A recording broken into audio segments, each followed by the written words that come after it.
What's up, everybody? Just listen to this. This is not official.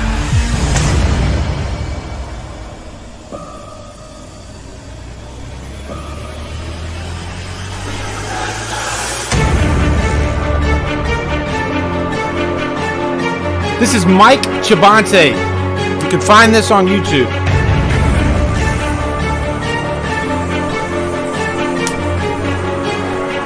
It's Halloween Kills inspired.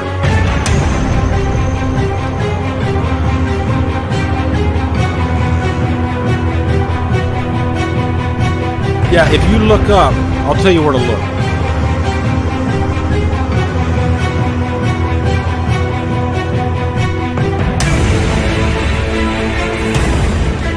Yeah, if you type in Halloween Kills Epic Orchestral Theme, the channel name is Mike Chibante, Chibante.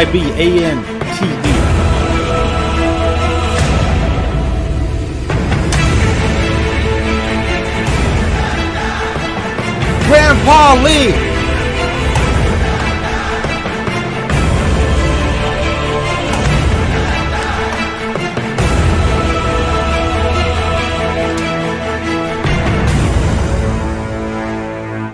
Wasn't that gorgeous? How is everybody? How's everybody doing? It's so nice to see you guys. It feels like it's been forever.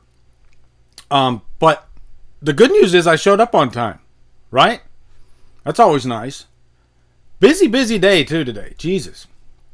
Reggie, Greg, Blanchard, thank you so much, good sir. Glad to hear you from you. I enjoy your work. Well, thank you, Reggie. I appreciate that. I appreciate the support. I appreciate you guys. You guys are awesome. Let me say my hellos.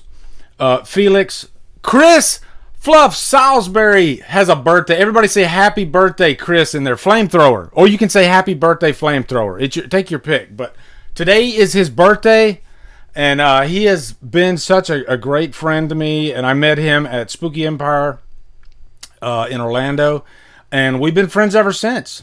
And he's just one of the nicest, coolest guys that you could ever meet. So happy birthday, brother. Happy birthday, man. I hope you had a great one. Chris Snyder, Ryan McClellan, Kylie Anderson, Brett, Goodwill Hunting, Holly Klein. How are you doing, Holly? Rolando Castro, Jeremy Green, Alicia. What's up, Alicia? Sarah Meyer. I'm going to be showcasing some work of Sarah Meyer tonight. Pretty quick here, actually. I'm going to start off with the promo stuff. Yeah. The Dark Light. Is that an Ace Frehley reference? A Dark Light. That's from The Elder. I think 3 people bought and heard that album. I'm one of those 3 people. I like The Elder. I don't think it's that bad, actually. I like it. What's up, Deadhead? How you doing, Taffer? Yeah, Jason McFarlane. I saw Beth in there, too. Time for a nice cold one with Drumdums. I always look forward to that. Always look forward to it. Yeah. DeJesus Custom Footwear. What's up, man? How you doing? I hope I said the name right. Yeah. Robbie Kozai.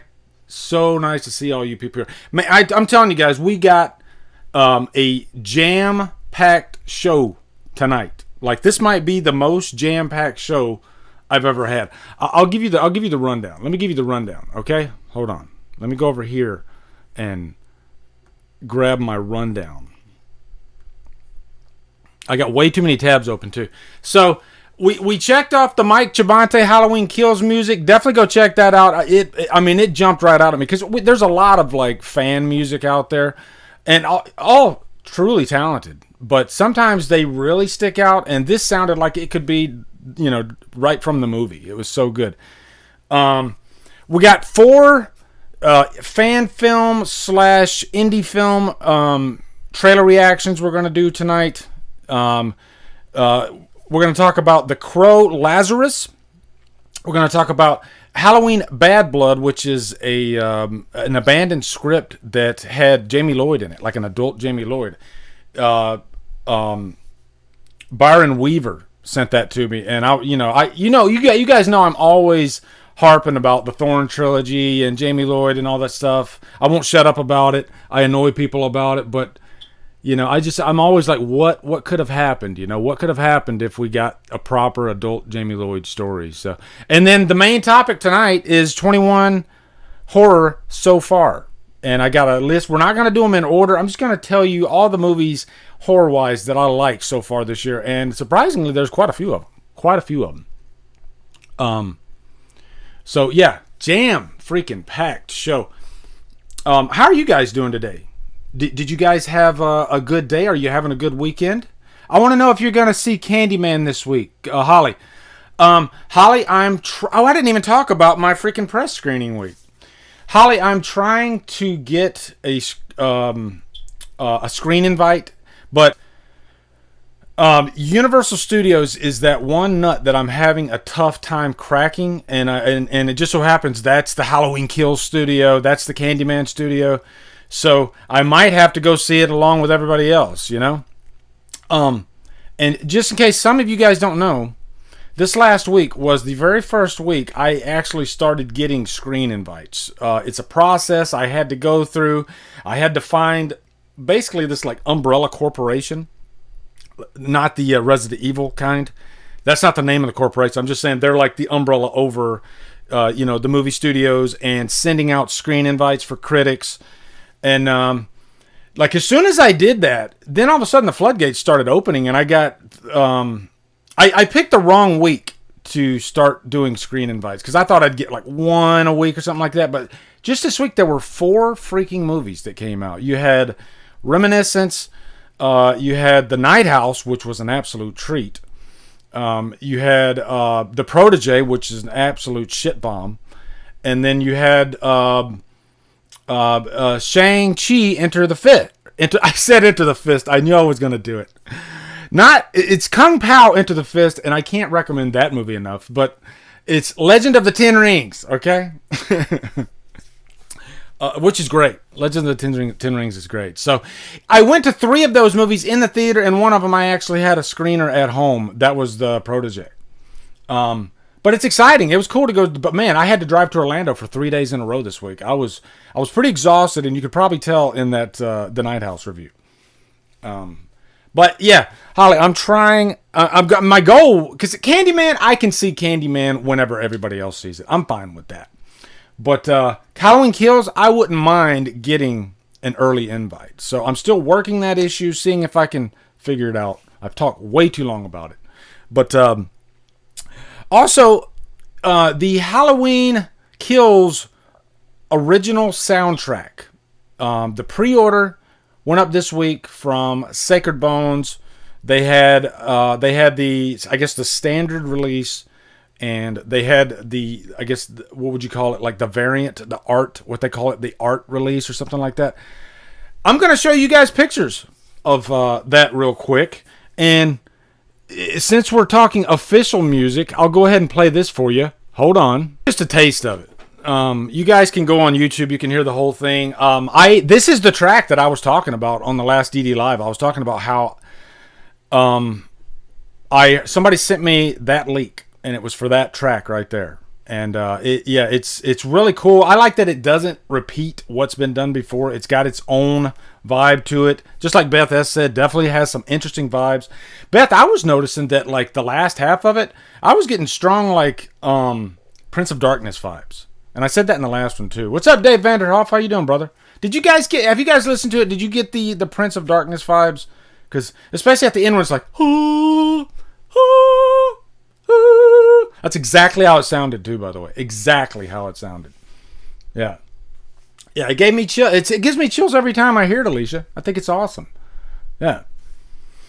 So, since we're on the subject of the OST, let's go over, and I'm going to show you guys some pictures over here. And by the way, hey, did you guys celebrate Texas Chainsaw Massacre Day? I didn't get a chance to watch it, but yeah, this last week was, what was it, August 18th was Texas Chainsaw Massacre Day.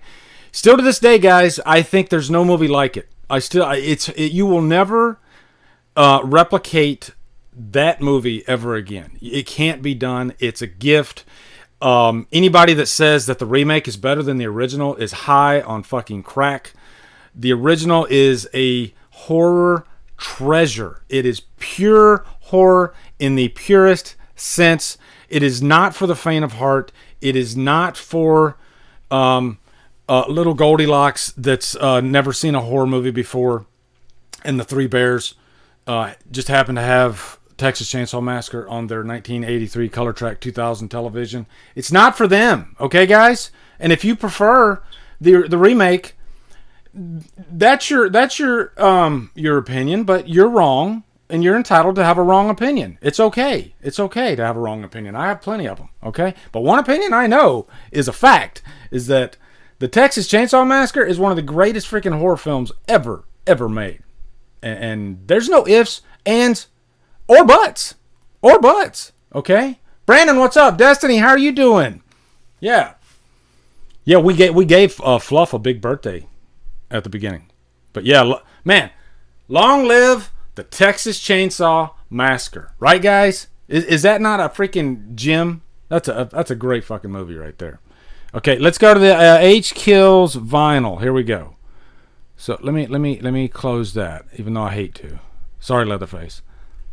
All right. So HUMDRUM vinyl. Okay. There is the cover, which is very sexy looking. That's what I would want in a standard edition. Just give me the poster art. And it'll go very well with the standard edition of Halloween 2018, which I don't have it in here. I just have the expanded edition, which I've shown this one many times. That's the expanded for Halloween 2018, which that does kind of, it's on fire. That one's on fire. It's cool. Yeah, no, Chris, you are not the only one that prefers the remake over the original.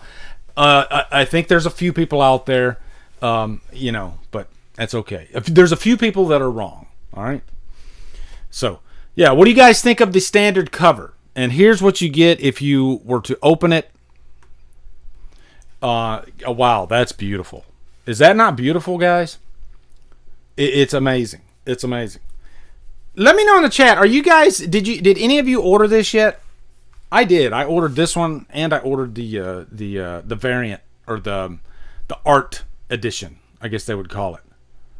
Holly says she met James Jude Courtney, and he signing his poster for. That's awesome. Yeah, James Jude Courtney is awesome. There was somebody in one of my YouTube comments that said. No, it was funny. I rarely check my Facebook Drumdums page. I should check it more often. But somebody was in there and basically said that the score was the only good thing about Halloween 2018. And so I was like, okay, I'll humor this. And so I went in there and I typed, so you're the first person on the planet that says that James Jude Courtney is not a great Michael Myers. Because that's basically what you're saying if you're saying that the score is the only good thing about the movie, And I've seen this happen so many times of haters of Halloween 2018 or any movie, I guess, that they hate it so much that they have to say things that are obviously not bad that are bad. And so then he replied, no, I like James Jude Courtney, but I still think that everything about that movie sucks. And I'm like, so you're recanting your statement. It's fine that you don't like the movie, but don't say something like that, you freaking dickbag. It's okay to say, I like the score, I like James Jude Courtney, and I don't like anything else about the movie, okay? Don't freaking jump in there and act like a fucking moron, right? I'm just kidding. I'm not mad. It was just funny, It was just funny. Comments are funny. Let me show you this comment right here since I've got a wild hair up my ass right now. Hold on. There was a comment that it's a spoiler. Yeah, it was a comment on spoilers. Where's it at? Yeah, right here. Okay. Check out this comment, guys. All right. I crossed out his name. I didn't want to, but he said, "You might be the worst non-spoiler reviewer of all time. You always give me more than I want to know. Haha, I have to stop halfway through. Thanks for telling me you didn't like it, though." Now, here's my thing on spoilers, guys. All right? Because, I always do non-spoiler reviews, and I always give you a warning if I'm going to talk spoilers.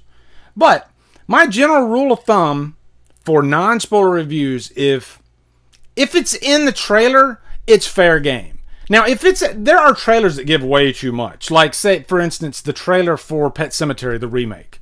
That trailer gave away way too much. So, obviously, I'm not going to talk about that in my spoiler unless, in my review, unless I give you a good warning. But, my general rule is I try to skirt around anything that I think's important. Now, there are some people like this guy right here. I almost said this asshole, but he's not an asshole, okay?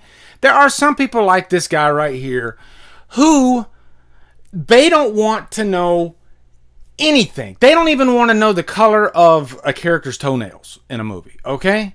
Like, if you give them, you know, just a single line from the movie, you've already given away too much. There's some people like that, and that's fine. I'm not saying it's bad to be like that. What I am saying, though, is if you are so sensitive about spoilers, then maybe you shouldn't be watching reviews. You know? Maybe you shouldn't be watching reviews. And you might say, but Lee, he wants to know if the movie's at least good or not. You can go to Rotten Tomatoes, or you can go to IMDb, or you can go to Metacritic. That'll give you the gist right there. Okay, I'll go to Rotten Tomatoes right here. It says here that the movie's like 75%. That tells me the movie's good. I'm really sensitive about spoilers. Definitely not going to go watch any reviews, okay? And I'm going to tell you right now, I'm not changing anything about the way I talk about non-spoiler reviews. I have to give you something, right, guys? And tell me in the chat, some of you that watch my reviews, if you think I do give away too much, let me know.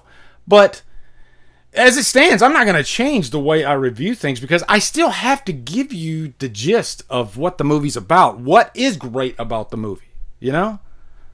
So, yeah. And, yeah, Taffer says, Emma from Spooky Astronauts doesn't even watch trailers.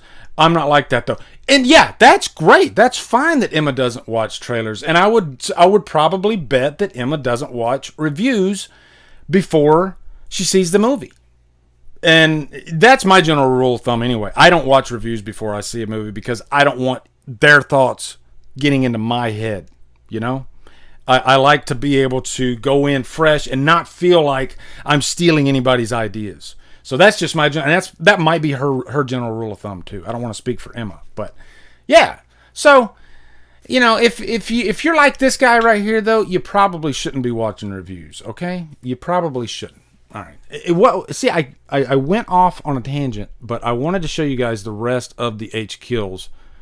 Okay, so anyway, there's the standard. Here is the, yeah, here's the, I guess they call it the art edition. I had to order that. Like, that is amazing looking, right? I had to have that. It's just beautiful. It's unique. I like the blood splatter design on the vinyl. I like that it's all black and white. It's kind of cool, too, how the bottom picture there, I just now noticed this, too, is of Lori, Allison, and Karen in black and white with the tree behind them.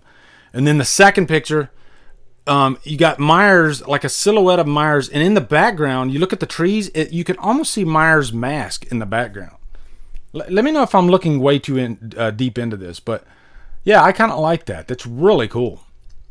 And then the front cover is insane looking. Insane looking. So, yeah, love that. Love that. Chris says he'd honestly rather have that one over the standard. Yeah, I think I agree. I think I prefer that one over the standard too. But I felt like I wanted to have the standard. And I wonder if he'll come out with an expanded edition too, which I'll probably end up buying. So, Jason, what's up? Born Slippy, how you doing, man? Hope you and Ashley are doing good. Yeah. Yeah, just in time. Yeah, just in time for the soundtracks, and I didn't waste your time with me ranting about spoiler idiots. So, yeah. Next picture, and this one's Scalpers. I looked on, because I guess that edition sold out pretty quick. And so automatically you go over to eBay and boom, that's what it's selling for over at eBay. $150, guys. You know, I know people got to make a living, but I'm not for this. You know, I'm not for trying to completely rip people off. You know, and I know there's a lot of people that do it. I don't know. I wouldn't do it. I don't like it. I don't like it at all. Okay? Yeah. So anyway, next thing we're going to do is what I always love to do when I get the chance is we're going to promote. Okay? And we got some trailers here for some projects, 4 projects that are up and coming. Some of them require your assistance, okay? This is where us as horror fans come in. If we want to see these projects come to fruition, then we have to reach into our pockets and we have to help out, you know, the best way we can. So let me go over and we'll start with is it that one? Okay, so let me go over here to my little playlist. Actually, you know, we will start with. All right, you guys remember Renee Rivas? Let's start with Judy. Okay, there's a film called Judy that's coming out. So let me get over here. Yeah, okay. So Renee Rivas, good friend, he did his own fan film that was inspired by H2O called The Spirit of Is it Spirit of Haddonfield? I think Spirit of Haddonfield, and it took place 20 years after H2O. Very effective little short film. I enjoyed it quite a bit. And he's got a new project here. It's a completely original project called Judy. As you can see, there's an Indiegogo campaign for it. Let me see if I can read for you guys the plot synopsis. It has 10 days left, because you guys I chopped off a little bit of the screen there, but it's got 10 days left. And it's they are 88% of their goal.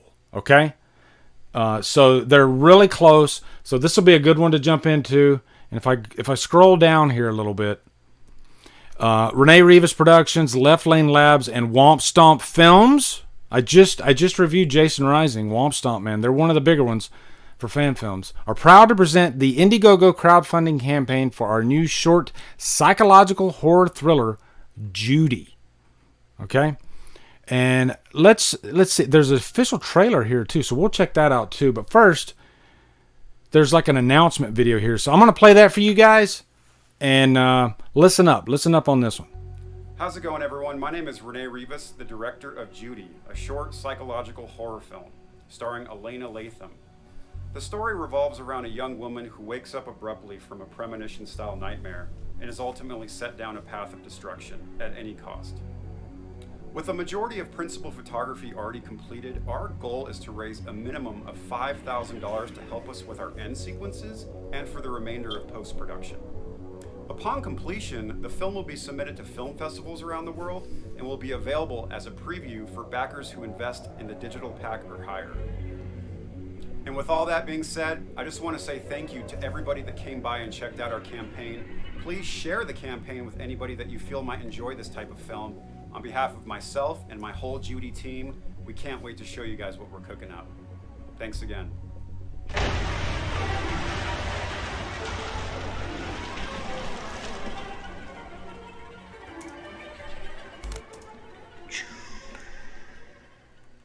Nice. Now let me see if there's a trailer and super chats. I'm gonna get to those in just a second. Right after this section, I'll field some super chats. All right, guys, hold on.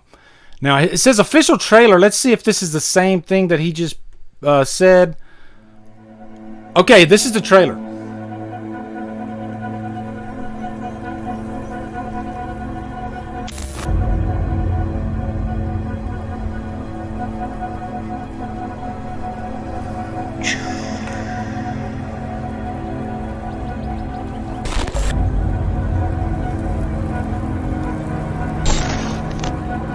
These shots look really good.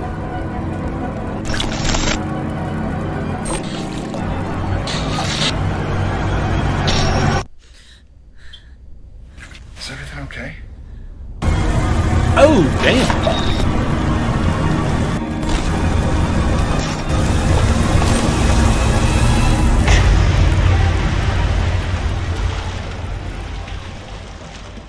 You know how I've been saying that something big is happening for the both of us? It's finally come. That, I'm not gonna lie, guys, that looks pretty damn interesting and right up my alley. Like that's like some experimental psychological type crazy stuff, and I tend to like these types of films actually. And you know what? It is refreshing too to have something that's not like, I guess pretty much like a fan film. Don't get me wrong, guys. I love fan films. I'm happy to have fan films, but I also like to have original independent projects. You know, the more the merrier. But it looked very well directed. First off, the plot looks really interesting. You know, I like those movies that I'm trying to give me an example, guys, of a movie that has a messed up character. I guess kind of like American Psycho. You know, Patrick Bateman. He's really fucked up in the head, and you know, you never know where these stories are going to go thematically. So I like that you never know what's around the corner, and that's what this looks like, Judy. So, damn. Womstown Films, Renee Rivas, man, you're going to make I can tell you're already going to make your goal, too. You're really close, but man, it looks, like Sarah Meyer says, really intrigued. Eric, I saw you in there. How you doing? Nice to see you. Let me field some super chats real quick, okay? And then we'll jump to the next one. Okay. Ghost of John Lennon. Hey, Lee, where's the Goonies review? I think Ghost of John Lennon is one of my patrons. I'll say this to you and to all my patrons. I have like a list that I put together, and I just haven't gotten to that one yet. As a matter of fact, I just recorded 2 patron reviews today. One of them's coming out tomorrow. That's for Rogue. That's for the Wolfman. And then there's another one coming out for what's the name of the movie? I got the movie right here too. Bad Dreams, yeah. So, yeah, those 2 are on deck, and then I believe Goonies is going to be right after Bad Dreams. All right, and I do love all these movies that you guys throw at me for patron reviews. I have a lot of fun with them, and a lot of them I would have never even heard of unless you guys give them to me. So, but yeah, I'm definitely looking forward to Goonies. Goonies is going to be fun, and thank you for asking, Ghost of John Lennon. Thank you. Next one. Let me see. Hold on. I need to. Yeah, here we go. James Jude, Courtney Best, Michael Sands Warlock. Yeah, man, he's definitely up there. He's in my top 5, maybe top 3, probably top 3 actually. Crease Fold, thank you. Crease Fold again says dun dun dun dun dun dun dun. I hope I said that many duns. So yeah, okay. So that's the super chats. Yeah, Bad Dreams was interesting. Okay, guys? Very interesting. All right? Okay. Next one. Let's go to the next project that we want to promote. All right? So let me close that off. Now, this one's going to be Sarah. The Callback. Here we go. The Callback. All right. Sarah Lynn Meyer. Am I saying that right, Sarah? This is her project. It has... Let me see, how long does it have? It's got 25 days left. All right, guys? So, it's 26% there. I want us to jump in and help this campaign out. The synopsis here is an aspiring actress is asked to go on a callback only to find out the filmmaker's intentions are darker than she ever anticipated. That definitely has my attention. It kind of reminds me of like Starry Eyes. Sarah, have you seen Starry Eyes? Starry Eyes is excellent. And I was actually planning on doing a revisited because my first review for Starry Eyes was pretty short, back when it first came out. But and as this is playing, you guys, you have Sarah right there in the chat too. So if you have any questions for her, I'm sure she won't mind. Feel free to let her know. But I'm really excited about watching this trailer, Sarah. Okay, so let me see if there's any more that I need to read here before. Mission statement: the horror genre is a great avenue to not only entertain, but to explore deeper, more controversial aspects of life. The Callback is a psychological horror short film that will use the genre to metaphorically parallel the real-life horrors of sex trafficking and exploitation. Okay, interesting. Sounds pretty ambitious, too. Here is the... Oh, man, that's badass. There's the poster. Every actor is dying for one. The Callback. Nice. An aspiring actress is asked to go on a callback only to find out the filmmaker's intentions are darker than she ever anticipated. We got the story here. Yeah, really good stuff. And there's Sarah. All right. Writer, director, and actor. Awesome. Yeah, and here's the team. So great stuff. Great stuff. So, man, it's inspiring too. All you guys get together and you put your resources together and you make a film. And I'm not gonna lie, I'm jealous. And this is something I've always wanted to do. I've tried and failed to do it. Hopefully one day I can finally do it. I have my own ideas in my head that I would like to put to film. And hopefully one day. But anyway, here we go. The callback. Let's check out this trailer. Oh no, please. Don't do this, please. I'm begging you. No.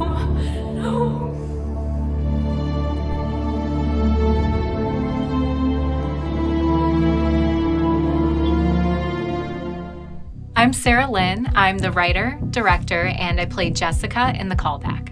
And I'm Nathaniel Lee. I'm the executive producer and I play Samuel in The Callback. The Callback is a psychological horror short film that also has aspects of the found footage subgenre. It follows the story of Jessica, an aspiring actress who is asked to go on a callback only to find out that the filmmaker's intentions are darker than she ever anticipated. The Callback was inspired by our lives as working actors. An actor's biggest dream is to get cast in a project, and getting a callback is a big deal. Our film takes an actor's dream of getting cast and turns it into their biggest nightmare. What I love about the horror genre is that it's a great avenue to not only entertain, but to explore deeper, more controversial aspects of life.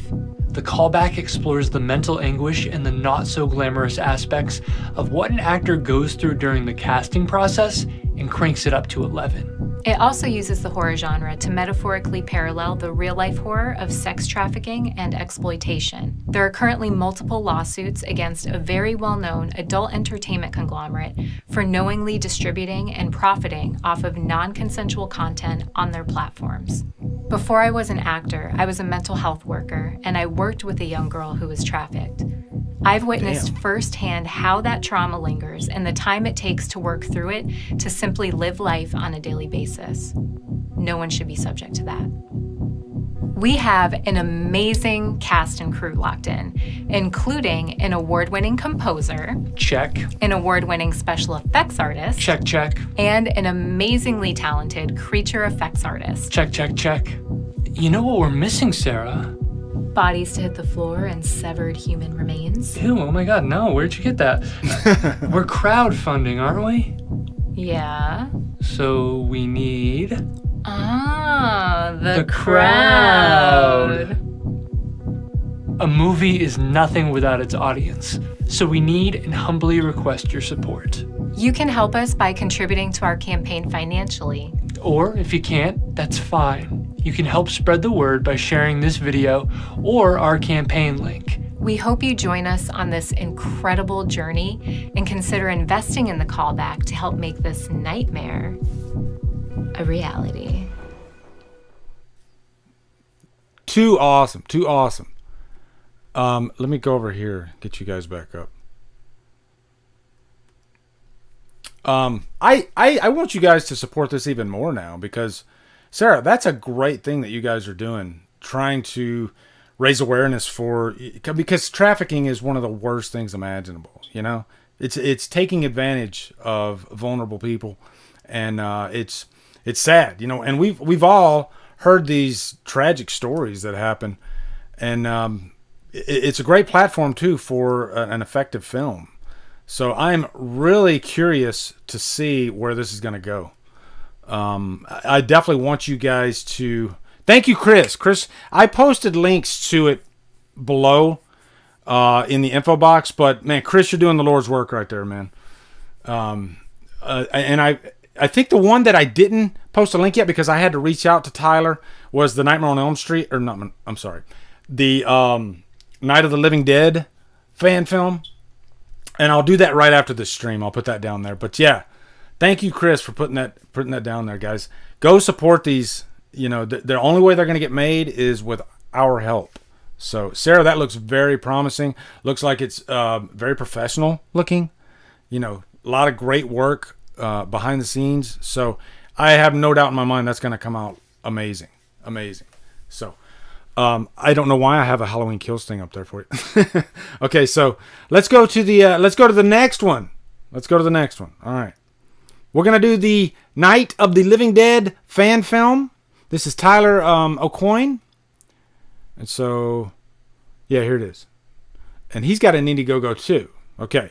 So, I'll tell you what. If you go to Indiegogo and you type in Night of the Living Dead, Kenny Scott Guffrey is the page owner of that. So, let me make sure it's up here for you guys to see. Yeah, okay. So, and they have 18 days left, and they're trying to get $7,000. So they're definitely going to need our help. When a group of podcasters meet to commemorate the anniversary of the original Nightmare, they quickly learn that children shouldn't play with dead things. Hey, that's is that a little nod to Bob Clark there? Okay, so let's check out this trailer for this. All right, Night of the Living Dead. Here we go. Because of the obvious threat to untold numbers of citizens, and because of the crisis which is even now developing, this radio station will remain on the air day and night. This station and hundreds of other radio and TV stations throughout this part of the country are pooling their resources through an emergency network hookup to keep you informed of all developments. At this hour, we repeat, these are the facts as we know them. Okay. A couple of nice little shots in there. Let me make sure there's no more. Okay. So, yeah, a couple of nice little shots in there. I think it's a teaser. It's a stinger, I guess is what you'd call it. But the big thing that grabbed my attention was that it's Night of the Living Dead. You know? Just because Night of the Living Dead might be my favorite zombie film. And the thought that somebody's going to do a fan film for that is so refreshing. And I want this to be great. So, guys, check this out. Support Tyler and his team to try to make this thing happen. It's got 18 days left. They're trying to raise $7,000. So, yeah. And Tyler, I would say go on that page, man, and just like fill it up with all kinds of stuff to give your audience as much information as possible. Let me drag down here. Yeah.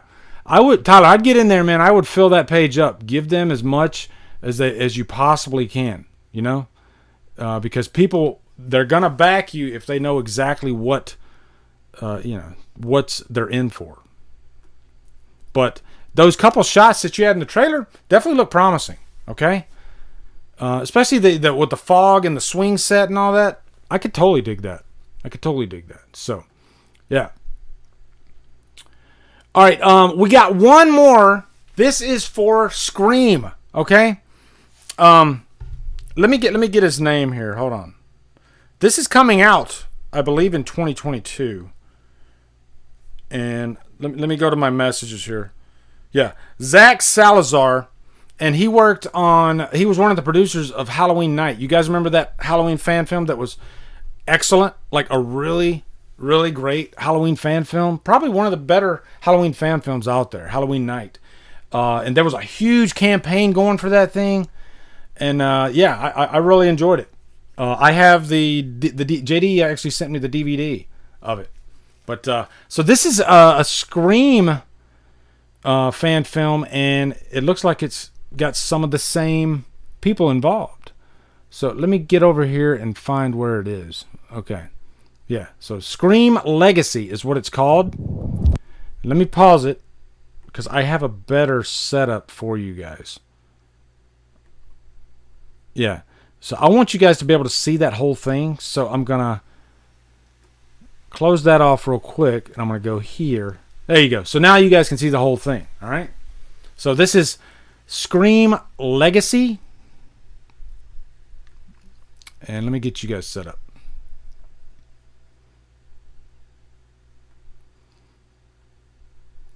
All right, here we go. Scream Legacy. Let's go.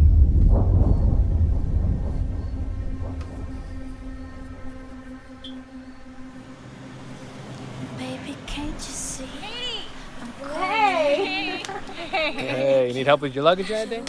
I just have one bag. Thanks, though. Is your grandpa still up? I don't think so. He's probably in bed by now. There's no escape. I can't wait to need a hand. Baby, give me your hand. You're dangerous. I'm loving it. Oh shit, that looks damn good.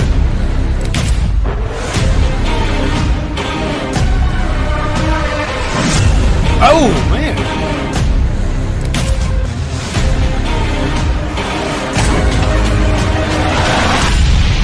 Wow. Yes. That streaming on YouTube December 20th. Damn, guys. Let me know what you guys think of that. That was a shot right there, man. Holy crap. I want to read you guys' comments on this one. That was a very well cut trailer. Am I right? Especially those quick shots of Ghostface popping up. Man, that's a damn good Scream fan film trailer right there, okay? I'm thinking the movie's going to be great too. It definitely had a little bit of a Halloween night feel to it as well. Obviously, you're going to get that when you have the same team. But and that's a great thing. That's a great thing. But it looks very well done. So, man, that was awesome. That was all. It looks like a fun slasher, Sarah. Yep. Edgy Scream 1 is a classic. All the rest way overrated. This looks great, Chris. That looks pretty cool. I'm impressed. Take all my money on that one, Brett. Yeah, man. I'll be there day one on that. That surprised me. That was pretty damn cool. Let me get his name again. Hold on. Yeah, Zach Salazar. Man, Zach. Good job on that, man. Looking for... I don't think there's a campaign or anything. That's coming. So all you got to do is sit back and wait. That's it. All right. So damn. So we burned through all the... All right, here. Let me close out my projects here. Okay. So now let me go back over here. Now let's get to news. All right. And Chris provided me with one extra piece of news. This is involving I Know What You Did Last Summer. That franchise. Let me open this back up and let me close this. Okay. So, and Chris, man, I had no idea that they were even doing a series, but apparently, I guess, remember how they did the Scream series, guys? Well, so now I guess they're doing I Know What You Did Last Summer, which it's kind of in the same ballpark. So I'm very curious. I have not seen the third one, but I enjoyed the first two movies. I think the first two movies are really fun. Which one do you guys... Hey, tell me, guys, which ones do you prefer? Do you prefer the first or the second? I Know What You Did Last Summer. Because it's like... I can't answer that question. I might prefer the second over the first. I don't know. There's things I think the second one looks like it's got a little bit bigger budget. Visually, it looks more interesting with the rain and all that. So, yeah, I don't know. But I think I like the ending. I don't know. I think I might prefer the first one a little better. I'm not sure. They're so close. They're so damn close. But I have not seen the third one. I've heard the third one is like a major, major leap down. Yeah, I've heard it's horrible. So, which makes me, if it's that bad, it makes me wonder what's the backstory on that. Like, how in the hell did that even happen? You know? Like, it can't be the same team behind the first two movies. And you know Jennifer Love Hewitt's not in it, right? But, yeah. I haven't seen any of the I Know What You Did Last Summer films. Some neat, man. Come on. If you like Scream, 90s slashers, you'll definitely like I Know What You Did Last Summer. The first two. They're fun. They're just really fun movies. So, anyway, let's go over here and let's read this story, all right? I Know What You Did Last Summer series sets October premiere date on Amazon. See the first photos. This October, guys. All right? This October. We got Halloween Kills. We got this. And the Chucky series, TV series is coming. Venom. Man, October is going to be stacked. Like completely stacked. All right. Okay, so we know what we'll be doing this fall. Amazon has announced that I Know What You Did Last Summer, a new series based on the iconic 90s teen horror franchise, will premiere on Friday, October 15th with its first 4 episodes. Additional episodes will be released on subsequent Fridays, leading up to the suspenseful can't-miss season finale on November 12th. Okay, so I'm guessing, like 8 episodes? Something like that? 1 year after the fatal car accident that haunted their graduation night, a group of teenagers find themselves bound together by a dark secret and stalked by a brutal killer, reads the official log line. As they try to piece together who's after them, they reveal the dark side of their seemingly perfect town and themselves. Everyone is hiding something, and uncovering the wrong secret could be deadly. This new series cast includes Madison Eisman, Bill Heck, Brianne Chu, Ezekiel Goodman, Ashley Moore, Sebastian Amorosa, Fiona Renee, Cassie Beck, and Brooke Bloom. The original 1997 film starred then teen actors, blah, blah, blah. We don't need to read all those. All right, just scroll down and check out the first photos. Here we go. Let me know what you guys think of these photos, okay? Okay. Uh-oh. Are they in a pool? Does that look like... Or maybe they're not. No, they're not in a pool because their hair's not wet, right? But something's going on there. Something's going on. And then that's a familiar shot. That must be after the accident happened. So, yeah. What do you guys think? I will definitely tell you I am in. And the reason I'm in is because it's Amazon. I mean, do you guys go on Amazon and check out their content? They do have some pretty well-produced television series on there. And I think this will be good. It could be really bad. It could be a stinker. But I don't think Amazon would take a chance and put all their money behind something if it's not at least produced well, you know? And I think this feels like it's going to be what Scream was. The Scream TV series was. Which was fun. And I got to admit, I was pretty skeptical about Scream going in, you know, and I remember like way back years ago when I used to do my Drumdums drives, is what I called them. I used to say, there's no way that a Scream TV series is going to be good, you know? I put my foot in my mouth. And then I ended up watching it, and I actually enjoyed it. It was fun, you know? I enjoy all 3 seasons of Scream. I just think they should have finished off that original story in the 3rd season, but then they bounced back with a cool 3rd season. That was its own thing. It had like an urban vibe to it. You had like a Tony Todd was in there, playing pretty much a Candyman type character. So you had like a Ghostface versus Candyman scene in there, which was cool. I almost gave you a spoiler. One of the characters, Beth, was probably my favorite character in that season. Just so happens her name's Beth. But yeah, it was a great freaking... I liked it. I might prefer season 3 over 1 and 2. So I'll definitely give this a chance. I'm a fan. You know, they're fun. Cheeseburger, slasher. And I love slashers, right? You guys like slashers. So what do you guys think? John Smith says, Lee, have you watched any of Slasher season 4 on Shudder? David Cronenberg is in with some of the goriest kills I've ever seen. You have my attention, sir. Holy shit. When you say David Cronenberg, he has some of the greatest horror violence ever. So, yeah. And let me ask you this though: do I need to watch seasons 1 through 3, or is Slasher one of those series like American Horror Story where each season is something different? Because I would like to jump right over to season 4 if I can get away with it. I don't know. Let me know. I'll say this: if Scream 3 is the worst of the Scream franchise, you are doing a pretty awesome job.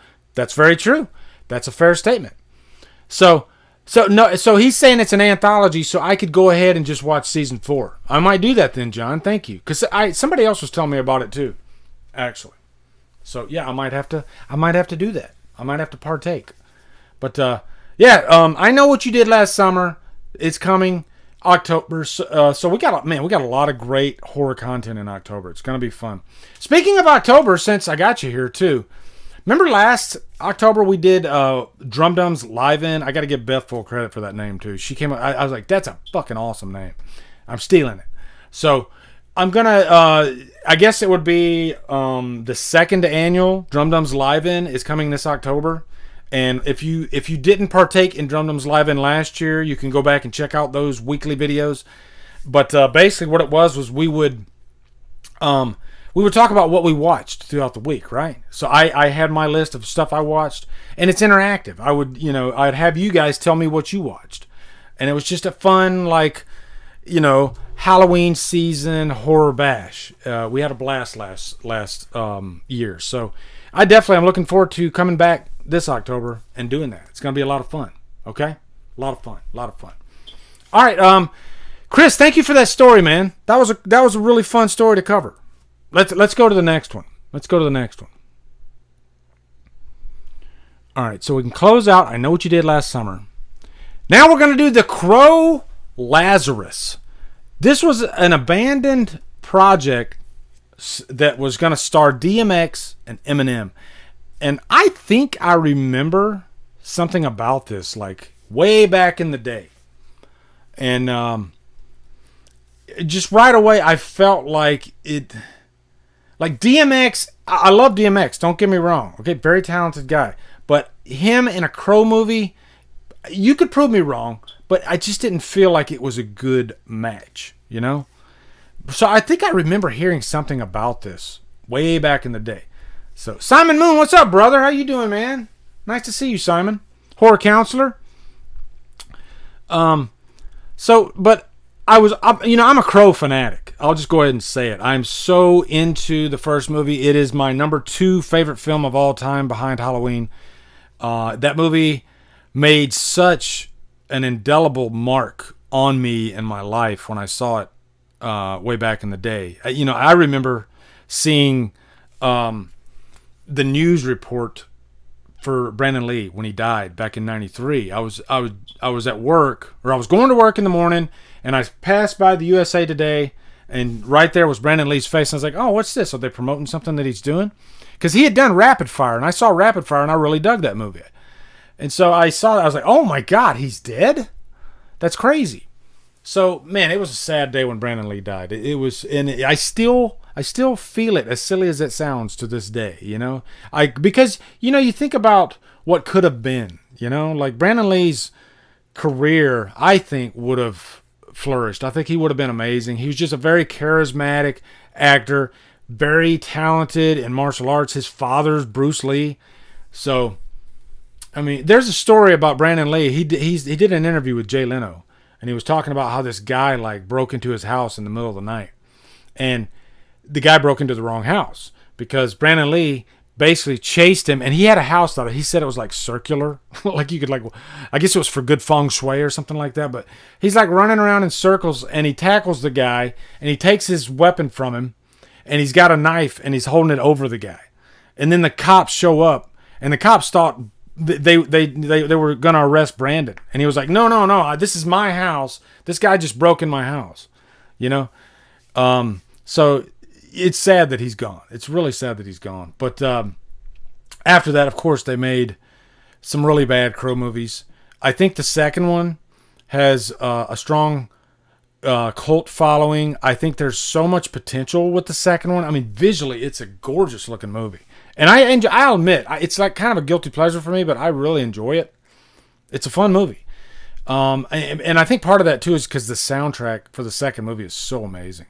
Right? It's such a great soundtrack. And that's kind of the glue that holds the movie together, that keeps your interest throughout. Because I think if it didn't have that soundtrack, it would be kind of painful to watch. But and also it's just visually, it's a really creative, beautiful looking movie. So the set design on it is insane looking. And so there's a director's cut of the second movie that will probably never see the light of day. And director Tim Pope, I think his name is, he's pretty much disowned the film. He's like the David Ayer of his day. This is not my film. And I would love to see what the original film was going to be like. So anyway, let's read through this story about the Crow Lazarus. James Gibson details the DMX versus Eminem sequel that never took flight. Phantom Limbs. Phantom Limbs is a series that Bloody Disgusting does of film projects that never got off the ground. Okay. Let me take a drink. Do I need to go get a Coke? I think I need to go get a Coke before we jump into this. All right? Because I'm getting parched. I'm getting parched. Okay? All right. So I'll be right back. Let me grab me a soda. I need a soda. Hold on.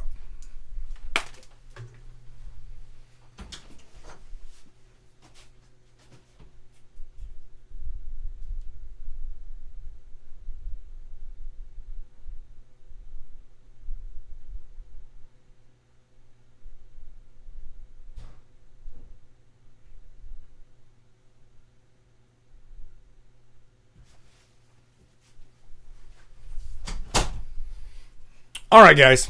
Oh, damn! I needed a drink. Tom Unger says, "Water." Tom, I actually have 2 waters here. Okay. Oh, that's good. That's good. That's Bush League. That's Bush League.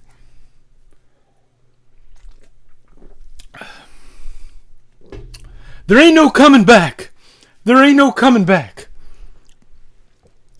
That was, is that T-Bird? Yeah, T-Bird says that. Get me a Mountain Dew and some Sour Patch Kids. You got it. I actually have some Mountain Dew in there too, Chris. Okay. All right, let's read the story. Okay, let's read the story. All right.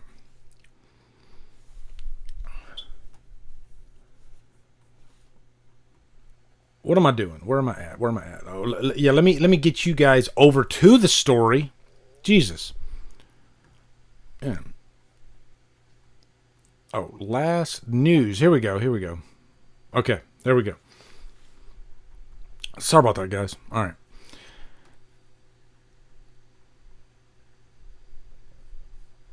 All right, with this entry, we are delving into the Crow Lazarus, which was intended to be the 4th theatrical installment in the Crow franchise before the series went fully straight to video with Crow Wicked Prayer, which is horrible.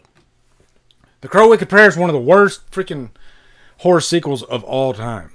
Okay? To have starred rappers DMX and Eminem, Lazarus was intended to have a larger budget and markedly different approach to the series' core story of undying love and violent retribution, elevating the title back to the theatrical prestige after the previous follow-up's scant single cinema release. So let's go down. Okay, we all know about the first Crow, and the second one was kind of a letdown. Mr. Gibson begins chanting the origins to Lazarus. It didn't do as well. They thought it would, but no one was really all that artistically satisfied with it. So they were in danger of killing the franchise, and they had already started making the third one. It hadn't come out yet, but they were in the middle of making Salvation, the one with Kirsten Dunst, and Miramax had already decided that was going straight to video. I remember when that came, like, it took a couple years to finally even get the thing, because it went to DVD, I think, like 2 years after it was made, like in 2000. And I'm such a Crow fanatic that I was like, I gotta see this movie. Anyway, reading on. So it was like they really needed to jumpstart this, or they're going to kill the golden goose. And there was a sense of needing to reinvent it. I was friendly with a guy who was a producer for Ed Pressman, who is really smart, really nice guy named Alessandro Cayman, who's actually gone on to be an Oscar-nominated screenwriter in his own right for 2009's The Messenger. There was a book I adapted for a friend of mine who was an indie producer, and he owned the rights to it. It was a pulp book named Never Die Alone, this author named Donald Goines. He was one of those guys, kind of like Iceberg Slim. You know, he put out a lot of like paperbacks, really pulp in the best sense, crime books and stuff. I had written an adaptation of one of his books because his writings were great, very noir, lots of twists, very unsparing depictions of drugs, bad guys, and stuff. All right. So I'd done a script. It was set in that world, and Alessandro had gotten it, he was like, oh, well, maybe you can do something. They knew they wanted to do a Crow sequel somehow, having something to do with hip-hop, because the soundtracks had been a big part of those movies. And the first one, technically, Eric Draven was a musician. It wasn't necessarily integral to the movie, but he was, okay, so now I see where they're going with this. That makes a lot of sense. And if you wanted to put it in a hip-hop world, then I guess it could work. So I guess I stand corrected on that. And I've seen Belly with DMX. I've seen a couple of DMX movies, and he's not a bad actor. So maybe this could have worked, you know, and maybe put a different flavor on it musically. I don't know.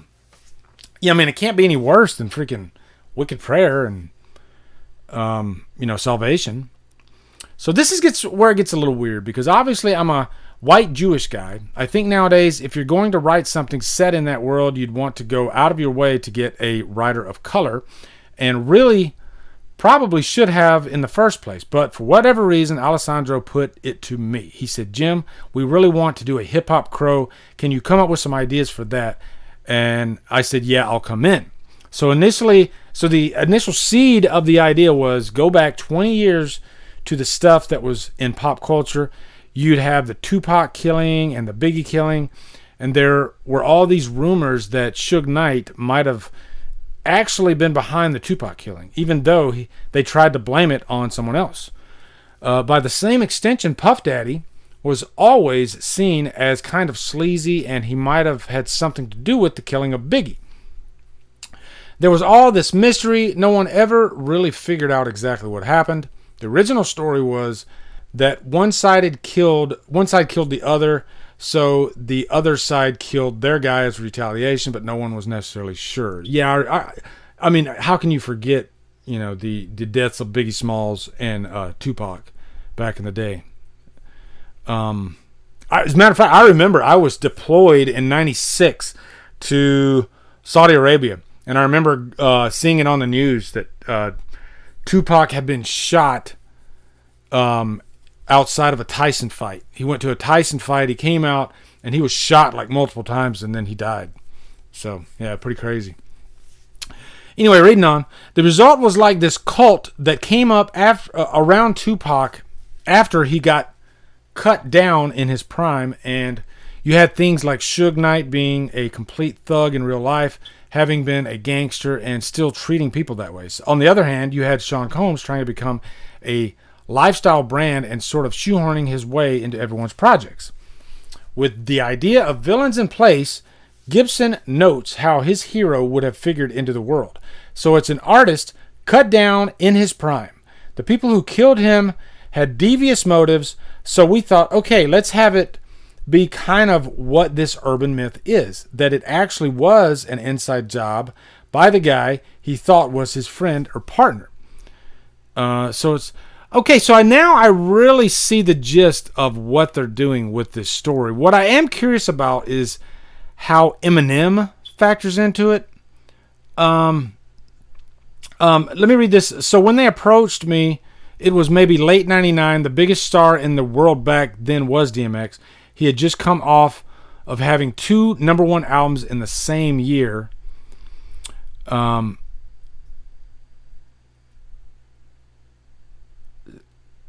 Oh yeah, there's DMX, Flesh of My Flesh, Blood of My Blood. I remember when that album came out too, actually.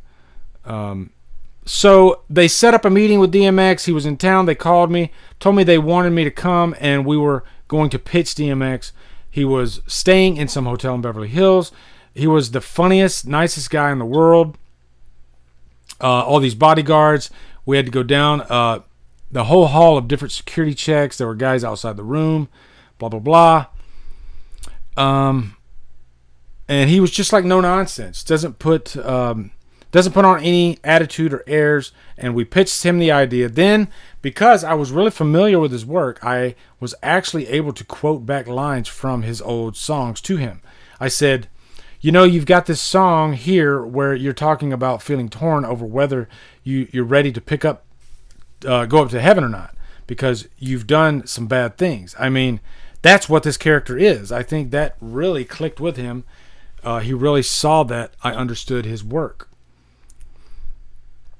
So it sounds like he was into it too, because right here it says, I could tell that he was seeing it, and he was like, yeah, great, let's do it. Just like that in the room. He was like, let's do it.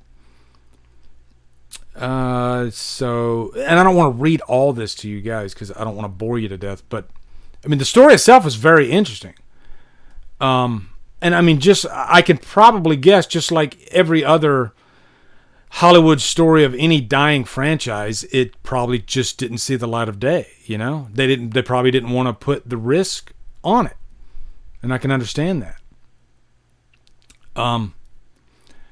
I'm just trying to get to where Eminem factors into this. There's an iconic picture from The Crow. Let me control F this bitch. Hold on. Eminem. Here we go. Okay. So we wrote a draft. DMX loved it. They were trying to figure out who they were going to get to play opposite him. And I think they were approached by Eminem's people. And Eminem was just as picky as DMX then. 2000, 2001, he was blowing up huge. He said if DMX was going to be in the movie, he wanted to be in the movie. So we decided, okay, yeah, let's have him play Stone. Obviously, in that draft, it hadn't been tailored to him yet. I think having that guy be white was going to change the dynamics somewhat. But it has nothing that couldn't have been done with a few tweaks here and there. But he read the script. Even though the character was written as black, he knew it was going to be tailored to him, and he agreed to do it. They had made a deal with him. They were going to pay him like $4 million or something to do it. And this was like 2 years before 8 Mile, which was one thing I was going to bring up. I actually reviewed 8 Mile. And yeah, that's what well, he didn't say that to the movie because obviously he was wanting to do it.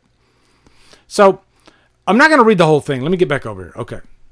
I think you guys get the gist. You know, and obviously it didn't pan out. But after reading that, it's funny because before the story, I was thinking this probably wasn't going to be good. And maybe it wasn't going to be good. But after reading the story, I'm a little bit intrigued. And it might have been pretty good because Eminem can act. He did a decent job in 8 Mile. And I was going to say that I didn't think he was going to do it, but this was before 8 Mile. And if you know the story behind 8 Mile, Eminem stated that he will never act again. It was just that stressful to him and draining and you know, just very time-sucking is what it was. So, and if you've been on a movie set before or a television set, I have, it does get pretty taxing, you know, and you're waiting for 90% of the time you're there, you know. Even like the actors in the movie, a lot of times, especially if it's like a big budget special effects type of movie, there's a lot of waiting because, you know, they have to set up each scene. You know, they got to set up this scene. They got to do the lighting and everything. They got to get the sound right. Everything's got to be perfect before they can get behind the camera and start acting. And I'm telling you, it's not all sunglasses and swimming pools during the shoot. Let's just say that, okay? And like Lukey says, rest in peace, DMX, for sure. For sure. What you guys drinking? That's good. Hey, Amanda, how are you doing? Nice to see you in here. Now, guys, I will be, the news stories, I will be clipping those out after this. So, you can probably go back, and if you just want to see the news story, it'll probably be up over the next couple of days. But yeah, really, that was an interesting story, though. Right, thinking back, 8 Mile was horrible. Kevin, I didn't think 8 Mile was horrible. I didn't think it was great, but I definitely enjoyed it. I thought it was entertaining, and it was kind of a peek inside of what Eminem's life was like. It's not I guess it's semi-autobiographical, but I dug 8 Mile. I thought it was okay. I think I gave it like a purchase worthy or something like that. Oh my God. Horror counselor. Here's a jaw dropper of a question. What's your opinion on OnlyFans dropping all sexual explicit content from October onwards? I think OnlyFans is going to be a thing of the past. I could be wrong unless it's up to the creators too. Unless they get really creative. I don't go on to OnlyFans, obviously, but I know of OnlyFans. I know what it is. But, yeah, I mean, to be honest, though, like, because I don't know too much about OnlyFans, like, I didn't even know, like, what is explicit content? I mean, I know exactly what they're talking about, but I thought OnlyFans was just, like, nudie pics and stuff like that. I didn't think they had actual, like, I guess you could say, can I say that word on here? I'll say prawn. I didn't know it was actually prawn, okay? So, hey, I guess I learned something new today out of that, right? So, yeah, that's going to be a sinking ship, though, I would think, right? I don't know. What do you guys? You guys probably know more than I do, though. What do you guys think, right? Hey, Mega Cat, I got a question, and I could be completely off here, but Chester, one of the guys that actually comes into, I've seen him like in the last couple live streams. When I was getting ready for this live stream, he posted in the chat, you know, because you can post in the chat before I actually go live, and he said, "Lee, were you trolling me?" And I didn't know what he was talking about, and he kept asking me, and I was like, Chester, I don't understand what you're talking about. Trolling you? And he said, well, somebody over on Dave McCray's, Dave McCray was doing a stream. He was doing his Two Guys and Some Bullshit, and they were doing Freddy's Dead. And apparently somebody was using my name and profile pic and posting on other sites. And they were posting, and I did some investigating. I went and looked at Dave's stream, and I scrolled through the chat, and I noticed Drumdums, and I was like, wait, I didn't even go look at, because, you know, I watch Dave's content all the time, but I just didn't have a chance to watch him do the Freddy's Dead commentary. I was busy doing other things.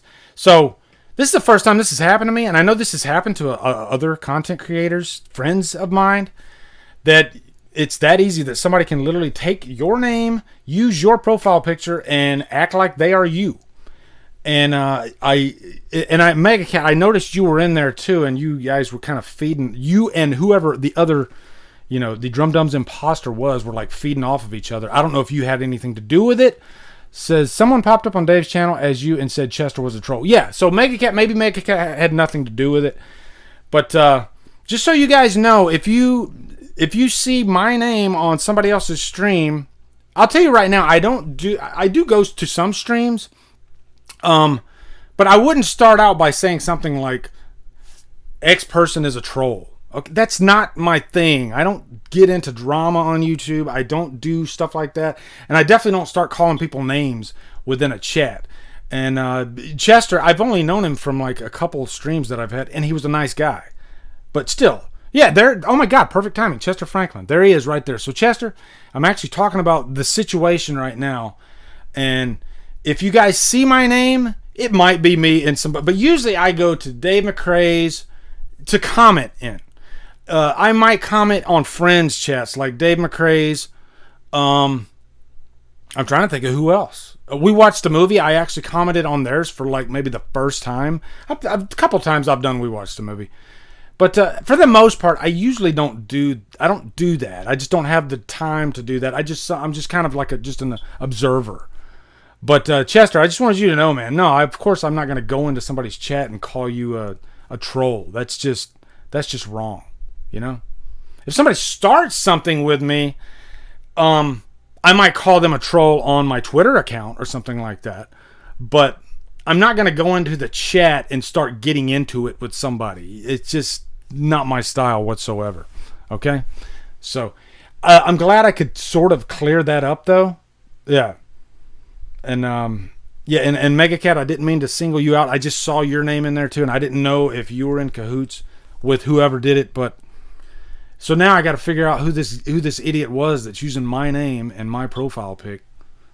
Because that's kind of scary, you know? I mean, like, I've literally heard...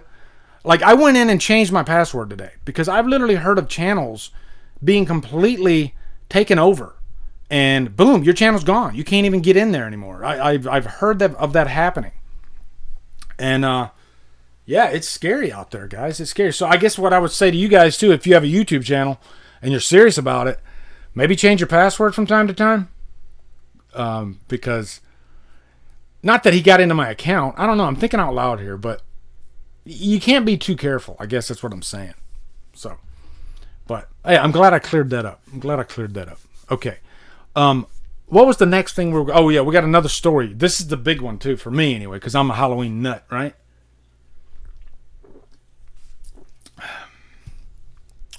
All right. Hold on. Let me get you guys set up.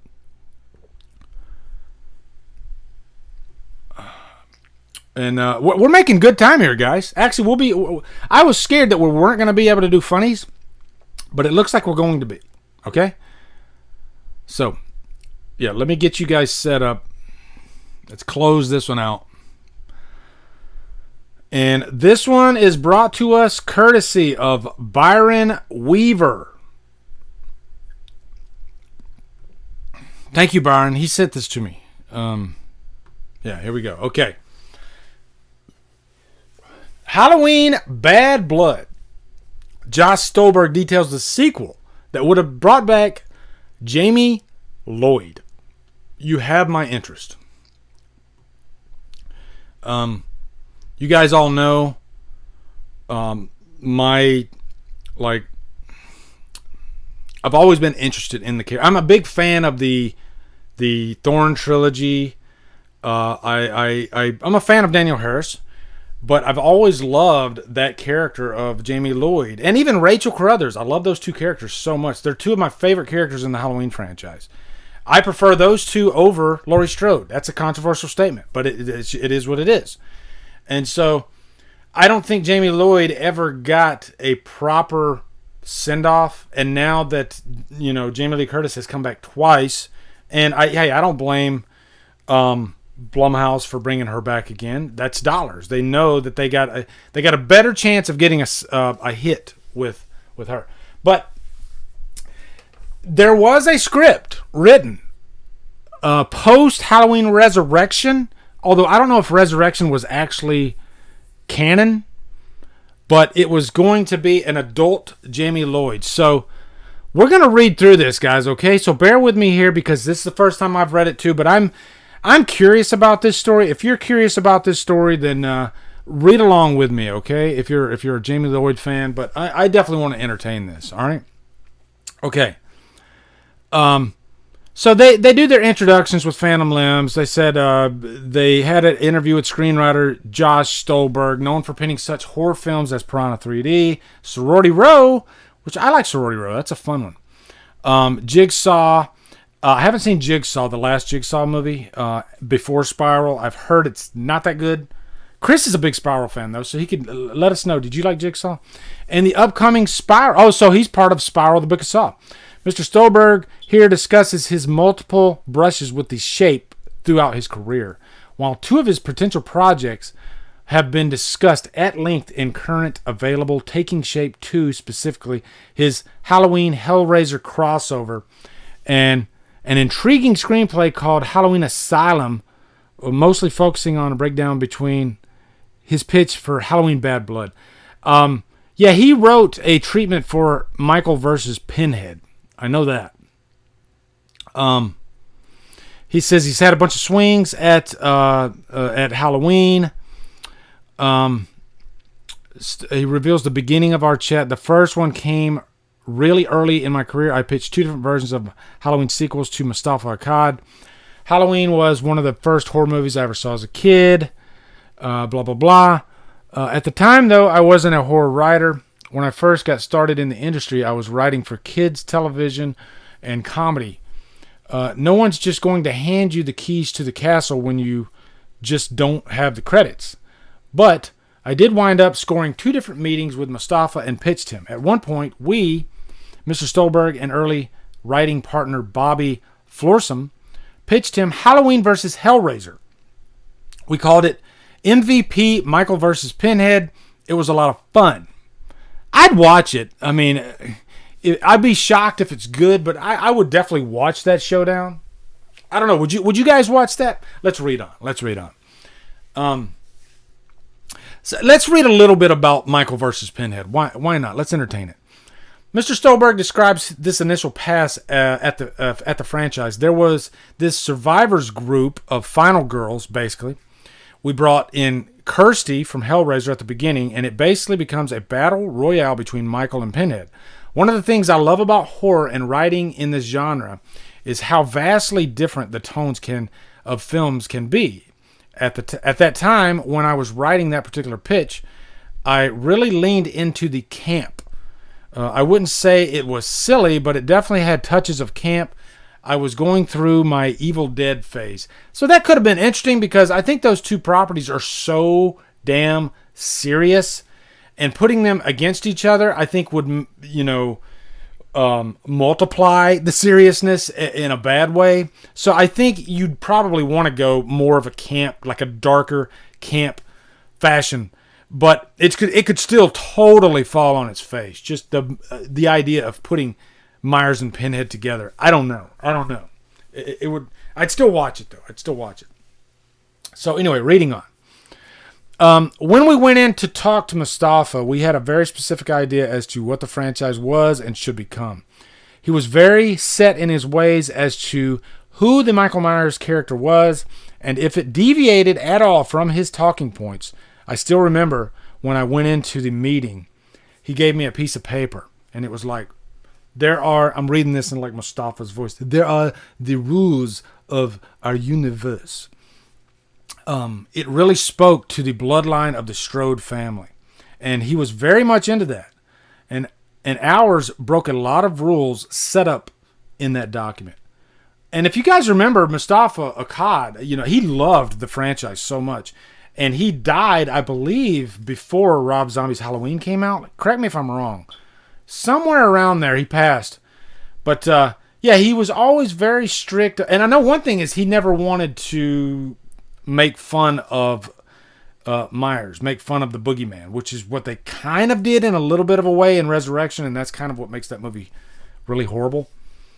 But, Anyway, reading on.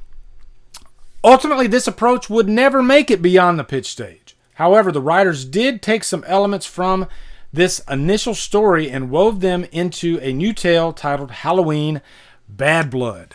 The second one that I put together because of that conversation was focused more on the bloodline. We came in with an idea that was based on the actual bloodline. Okay, this is where it's getting interesting. All right, how you guys do? Are you checking out? Are you enjoying this or what? I don't know. I'm enjoying this, all right? This is for me, okay? This is for me. All right. I'm seeing what you guys think. Yeah, he died in 2005, I think. Yeah, I think you're right. So that was right before Rob Zombie's Halloween. After Freddy vs. Jason, I'm good with these types of movies. Brandon says, no offense, Chris, but if you ask me, I think Myers is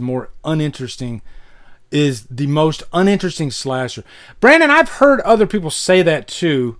I guess it's like you either love Myers or you don't. For me, I guess it is Myers. For me, it's always been the mystery of Myers and not knowing, but you know that he's evil. You know that there's something there, and there's no remorse. There's really no emotion in the character whatsoever. But there are these little moments, these little hints of emotion that do come out from time to time, and boom, that's when I find them interesting. Like the fact that somebody was able to break through, and usually it's Loomis that was able to do that, and that's why I miss Loomis so much. And there was quite a few moments like that in the Thorn trilogy where you'd have these exchanges between Loomis and Myers, and that's like, to me, I think if Loomis isn't in the picture, then Myers isn't as interesting. And I think that holds true with Halloween 2018. I think James Jude Courtney is amazing as Myers, but man, just imagine if you had Loomis in that picture, and they had this like exchange with each other. It would just elevate it that much more, because Laurie Strode's not his sister, but there's always been that connection with Loomis, and just the you got a frame, right, and you got Loomis on one side, Myers on the other, and they're staring at each other. There's something about that exchange, that situation, that always gets me, and I think that's why I've always been obsessed with Myers as a character. But I get why some people, they're not willing to dive deep into the character to know a little more, because it's not something that comes at you. You have to go to it. That's the way I see Myers. And that's why I love him so much. You know? Let's read on. Okay? All right.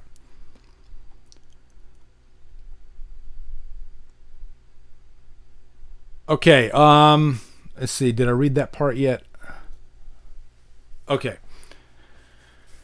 Okay, ultimately, this approach would never make it beyond the pitch stage. However, the writers did take some elements from the initial story and wove them into a new tale called Halloween Bad Blood. Okay, we read that. Opening in Chicago with a support group for victims of domestic violence, Bad Blood introduces us to a collection of characters dealing with their own personal traumas. Some are abused by their children, others stalked by their husbands.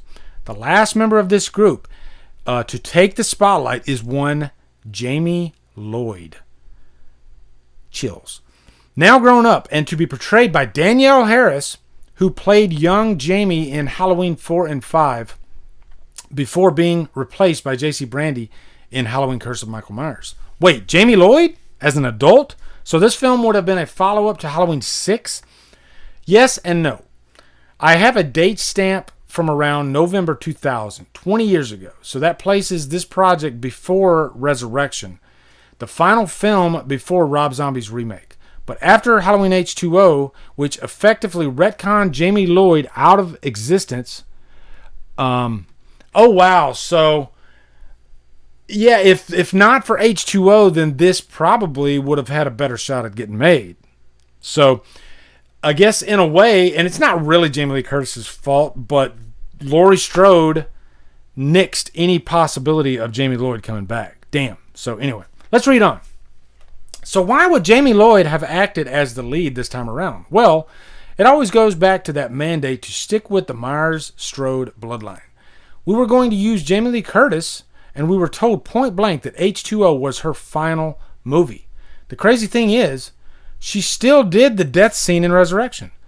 It was basically said to us that she's no longer doing any more Halloween movies. With Laurie Strode out of the picture, Jamie Lloyd was once again handed the reins to the franchise. God damn, guys. This is insane. This is fanboy stuff for me, okay? This is fanboy stuff for me. But, man, I'm kind of sad just reading this. You know, are you guys Jamie Lloyd fans? Are you guys like getting chill bumps from this, or is this just me, like, I don't know, stroking myself? I don't know. That's a bad way to put it, but damn, man, this is really blowing my freaking mind. How did I never know about this? I need a minute. I gotta process this. Wow. The possibilities of the franchise too, because this could have introduced like a whole new trilogy, you know? Man, this is too cool. Damn. I am with you, Lee. Felix is with me. And if you're not, that's fine. But man, and hey, don't get me wrong. I'm happy that we are in the position that we are in today. Okay? Halloween is having the greatest heyday of all time right now. All right? Of any slasher movie. So, I can't blame them. Halloween 2018 is a solid movie, but I mean, in my own little corner over here, fanboy corner, I would have loved this. All right, let's read more. Okay, let's read more. I had to process for a minute. Okay. Yep, there's Jamie Lloyd. Halloween 4, second best movie in the entire franchise. Okay, once Jamie has the floor in her group meeting, she describes her own troubles. This is my first time reading this, guys, okay? Let's process this together. These are the words of Jamie Lloyd. All right, these are the words of Jamie Lloyd right now. Here we go. It's been 7 months and could we get Danielle Harris to read this? Do I need to get Danielle Harris on here so she can read these lines? I would love to do that. I need to do that. Danielle Harris, if you ever see this, just by chance, I'd love you to come on this show, and I'd love you to read these lines. Oh my God, this would be insane. Okay, anyway. It's been 7 months and 4 days since Michael tried to kill me. She describes her situation to her fellow support group members, detailing the Thorn curse. The Thorn curse, guys! Michael Myers. Michael Myers is dead. No, I'm just kidding. My family is gone. I'm the last one. If I die, Michael wins. I keep moving, but he's always there behind me. I can't date. I can't hold down a job without everyone getting massacred. Oh my God, guys. That is some heavy shit. Like, these are the thoughts of Jamie Lloyd as an adult. And what would it be like if your uncle was always behind you trying to kill you? You can't lead a normal life. You can't date. You can't. Oh my God, this is insane. I burped. Hold on. I'm probably overreacting, okay? But this is like, I'm such a Jamie Lloyd fanatic. I'll call it a fanatic, all right? So you guys are just getting to enjoy me gush, I guess, okay? She even goes so far as to reveal how much effort she's put into tricking the Shape while trying to stay alive from the treatment. She even talks about some wild things, like having used body doubles to escape him, and even having a blood supply on hand at the hospital for the next attack. He just keeps coming. God damn. That's good stuff. On a break for the group, an attacker appears, an angry husband wielding a knife, looking for his wife. Jamie steps up and disarms the husband, revealing that her constant fights with Michael have honed her self-defense capabilities. Just as the situation is diffused, Michael appears and attacks, slaughtering his way through the support group to get Jamie. Holy... What? Oh my God. Can you imagine this scene? Wow. Oh my God. I don't know if that would work. Like, that's too quick, right? Like, I think it would be better if she gets through the support group and then she goes home and maybe she looks out her window and then boom, there's Myers. Basically stating to her, by the look, I'm here, and I just want you to know that you're not safe. I think having him attack that abruptly and that quickly, I don't know, maybe playing out on film though, maybe it would work better. But okay, anyway, let's go. Let's read on.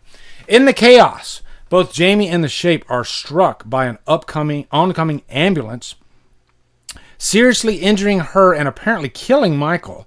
The two are transported to the hospital where Jamie is treated for her wounds and sedated for coming off of a hysterical as she attempts to warn them about her murderous uncle. As she's being given blood from her own personal supply at the hospital, the doctors marvel at the amount of scarring on her body. That's cool. The doctors can't believe the number of scars and stab wounds on Jamie's body from all of her run-ins with Michael. This pretty girl looks like a one-woman war zone. Guys, can you imagine if this came out instead of Resurrection? I need to go back to you, okay? Hold on. Can you, like, are you taking this in? Yeah, I like to curse more than 5 too, Kevin. Sure as hell worked in Halloween 4. I really would love to see this support group given knife support. When all he had to do was undo the latch. Dave McCoy should make it. This premise definitely intriguing, but kind of reads more like a limited run TV series. Yeah, maybe DJ, I could see that. Just saw The Night House, favorite movie of 2021 so far. I loved it. So, dude, Jason, I cannot get The Night House out of my head. Like, that movie has stayed, like, it's heavy. Like, that's one of the heaviest freaking thrillers I've ever seen. We're going to be talking a little bit about The Night House, too, once I get to 21 Horror. But, damn, Jason, you might be right, man. It's definitely in my top 5 of the year. It might be the best horror movie of the year. It really might. But, anyway, let's read on. I need to know more. I need to know more about this. Okay. All right.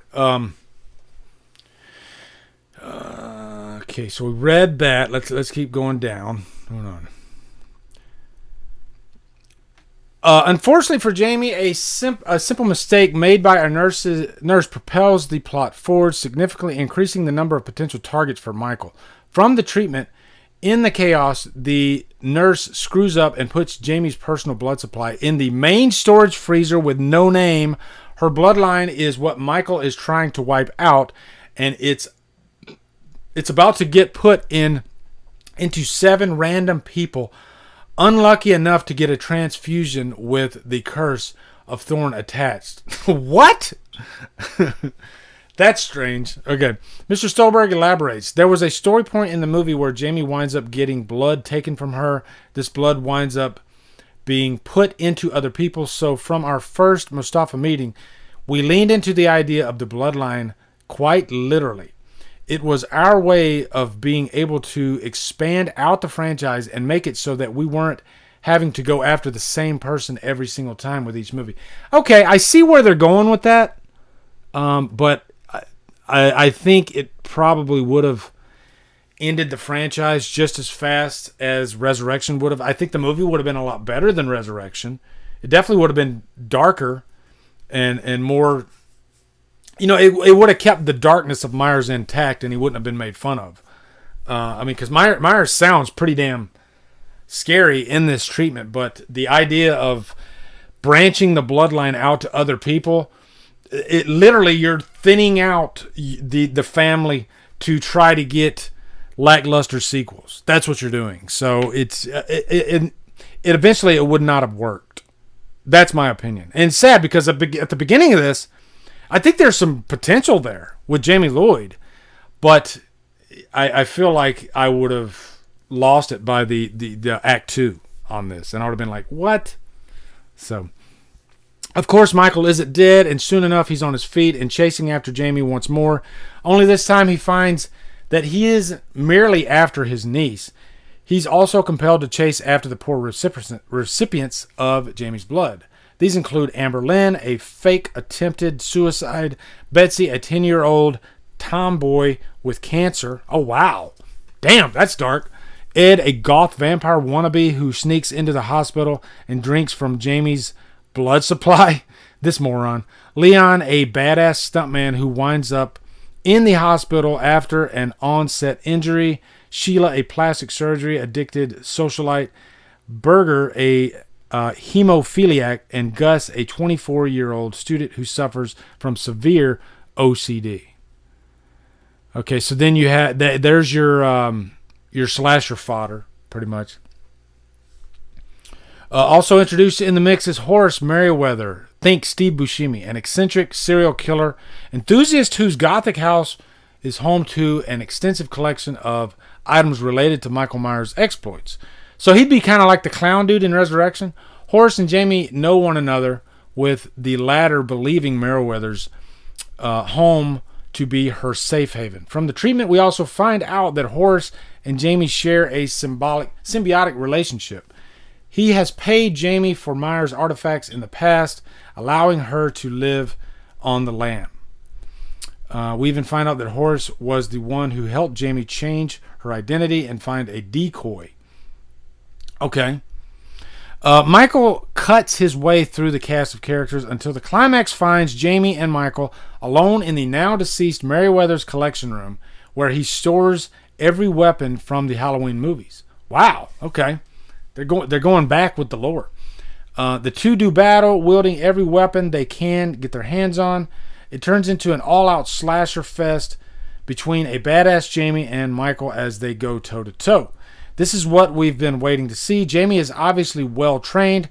Her whole life spent preparing for this moment. The story also brings back the telepathic connection between Jamie and Michael, allowing the two to have a sense of what their opponent is going to do. That's interesting. So the fight scene is even cooler as each has an idea how each is going to act. So the attack and counterattack gets even wilder. Interesting. Okay. Jamie is... So I think if they fixed a lot of this stuff in the middle, this might have actually worked. Jamie is ultimately saved by Betsy, who uses the heavy farm machinery that dispatched Jamie's double in Halloween 6 to subdue Michael before Jamie ultimately finishes him with the first butcher's knife that Michael ever used. That's interesting. The treatment concludes the original butcher's knife that started it all will be the instrument that will dispatch Michael to his death, and Jamie and Betsy limp into the sunset. Wow. I think there's a lot of potential there. Yeah,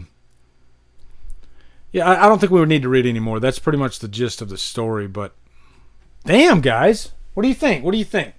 Yeah, No Myers in Space. That's crazy. Mike Chabante, what's up, man? Dude, guys, Mike Chabante, that freaking awesome Halloween Kills inspired music that you heard at the beginning. I told you about it. I told you where to go. Mike Chabante, man, that was awesome. The music, and everybody in the chat loved it too. Sorry, I want to say this again, thank you so much for the shout out in the intro for my Halloween Kills epic orchestra theme. That means so much. I'm honored. Dude, the honor's all mine, man. You are so damn talented. It was I remember when I first heard that. I'm trying to remember how, I think I was just searching for Kills inspired music. I think I was actually searching for Halloween Kills music. I didn't know if any was officially out yet. And I saw your theme, and I clicked on it, and I was like, oh, this is probably going to be kind of cool sounding. And I was floored. I was blown away by it. I was like, damn, the production on this is excellent. It takes a lot of those great cues from the trailer that work so well, like with the chanting and the, it sounds like a violin or whatever they use in that song, but man. And then you like amped it up and put it on steroids. And to be honest, Mike, I find myself listening to it constantly. Like it's in my Drumdums Jams playlist on Spotify. So hey guys, or no, that's the I'm sorry, that's the Carpenter one. Yours is not on Spotify yet, so I'm begging you to put it on Spotify. And if it is, link us to it, okay? But no, I have it in my YouTube playlist. I have a playlist that I put like music on there. So yeah, man, it was really, really good though. I loved it. I really loved it. And I'm not just saying that. So, yeah. So, yeah, that Jamie Lloyd story, that was pretty damn crazy. I think there would have been a lot of potential there. I definitely think that would not have been the final product. They would have had to figure out a way to make it work. But I don't know. I mean, if there was a lot of blood in there, you know, I think it still would have been a lot better than Resurrection, right? So, yeah. Mega Cat, no man, I know you weren't starting shit. You're good, man. You're all good, okay? Yeah, the reason I brought it up is because I just wanted people to be on the lookout. If you see what looks like it's me, and then you start seeing some weird shit typed up, it's probably not me, okay? I don't go looking for drama, and I definitely don't go calling people out in chat rooms. That's stupid, all right? I keep that shit private. If I got a problem with somebody, I usually message, if I know them, I message them privately or something like that, okay? So, yeah. But, yeah, man, Mike Chabante, dude, guys, go check it out, I'm telling you. You heard at the beginning, but, yeah, it's really great stuff, Okay, it's time for funnies, and you know what? What I'll do is I'll play Mike's music instead of the usual for funnies, just so we can vibe to it again, okay? Let me go over here and grab it. Yeah, let me go.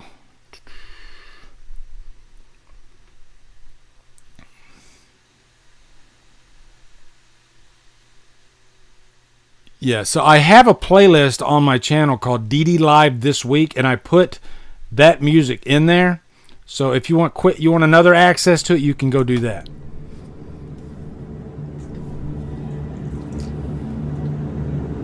Epic orchestral theme. That's what it's called. Here you go, guys.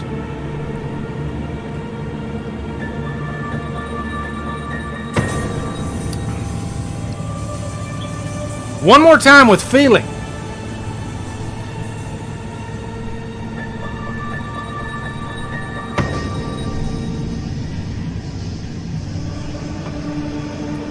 This chanting is so insane.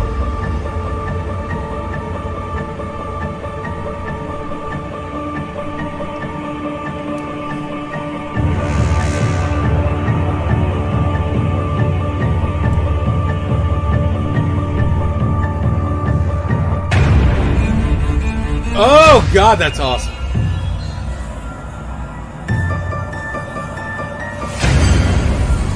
This could be in the movie. It's that good. Like this could roll over the credits.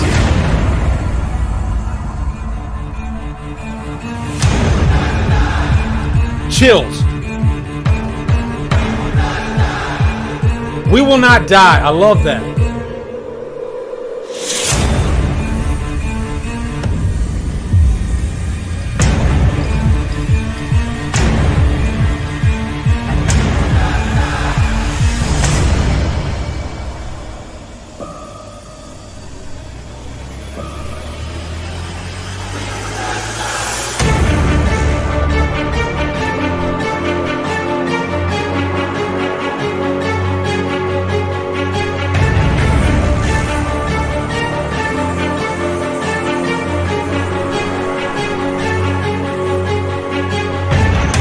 Mike, everybody in my chat's going to be listening to this now. It's going to go into their damn playlist. It's going to be awesome.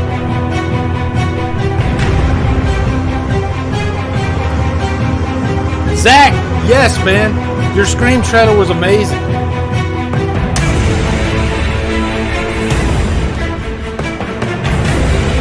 Okay, Jason.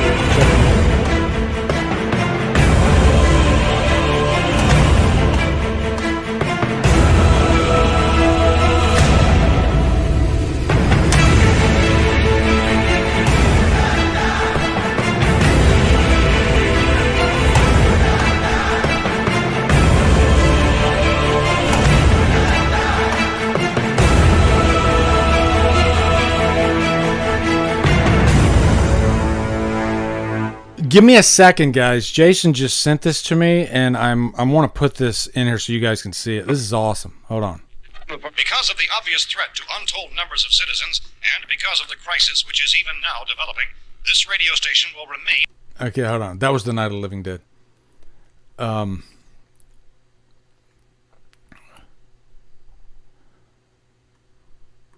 right, 2 seconds, guys. 2 seconds. Hold on. I got it right here. This is badass. Jason just sent this to me. Hold on.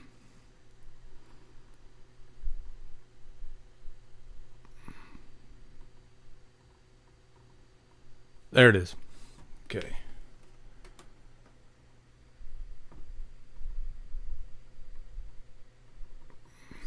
Reggie Gregg, thanks, man. I appreciate it. Hold on. Here we go. All right, yeah, here we go. This is cool.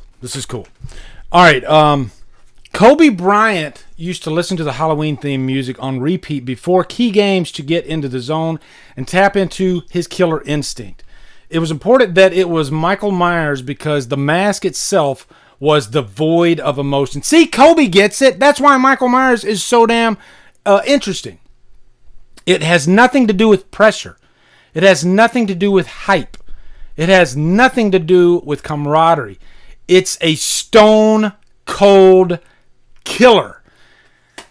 Oh my God, that is so badass. And I remember there's a video you can find on YouTube too where he literally talks about this in an interview to one of the hosts. And man, Kobe Bryant was a Myers fan. That's so freaking badass. And I'm not gonna lie, guys. Like when I run, like Mike Chabante's song right there, I was literally running to that the other day. You know, there's something about the Halloween theme. I don't know, call it the rhythm of it. Call it just getting in the zone. It definitely gets you pumped up. It does. More than any other theme, I think. And it's so good that you can literally run to it. You can exercise to it. No shit. So I get that. I get that Kobe was getting pumped up to that music. Can you imagine that? Like when you get done listening to that, you feel like you could kill everybody, you know? Not like really kill everybody. You feel like you could go out on the basketball court and everybody is your prey. You're freaking dead. You're done. You know? It's awesome. Thank you, Jason, for sharing that with me, man. That's badass. I saw hold on just a sec. Who did I see in there? Yeah. I saw Zach Salazar in there too, man. Hey, dude, your Scream fan film, we were all going apeshit over it. It looks amazing. We can't wait to watch it. It's going to be badass. I think he said December it's coming. Dude, it looks so good. If you're still there, man, it looks so good. It looks really good. So anyway, funnies. Here we go. Funnies. All right. Thanks, Jason. Okay, Slasher Trash. Definitely follow Slasher Trash on Instagram and Twitter. Good friend of mine, and man, he probably has like the greatest slasher movie Blu-ray collection ever. And he's like obsessed with slasher movies, like I am. He just loves slasher movies. A lot of you guys know Slasher Trash. He's just a cool dude, though. Really cool dude. And my buddy Blake, he posted this one. 7-year-old me watching Jason Voorhees beat a woman in a sleeping bag to death against a tree. And that's how we, that we're like a kid in a candy store when we watch this stuff, right, guys? It makes us happy, You got to go an extra mile to make a horror fan happy with a movie, okay? Yeah, there he is, Zach Salazar. Appreciate that, Lee, and everyone. Can't wait for everyone to see it, dude. That trailer. I swear to God, I'm not like fucking around and trying to. That trailer looks. The first time Ghostface jumps out in that trailer, I lost my shit, and you can literally see it in the reaction too. I'm gonna clip out that reaction. I'm gonna post it on Monday to help out because I definitely want this thing. Well, I think it's already made anyway, but I definitely want to promote it. Okay, that's what I'm saying. I definitely want to promote it. Okay, I saw this one making the rounds this week. When the guy at Spirit Halloween asked if you need any help, and you say, I know more than you. And we all can relate to that. Because Spirit of Halloween, I'm sure they don't hire, like, dyed-in-the-wool horror fans. So it's funny. Like, every horror fan, when they go there, they're like, I do not need your help whatsoever. Okay? I know more about this than you do.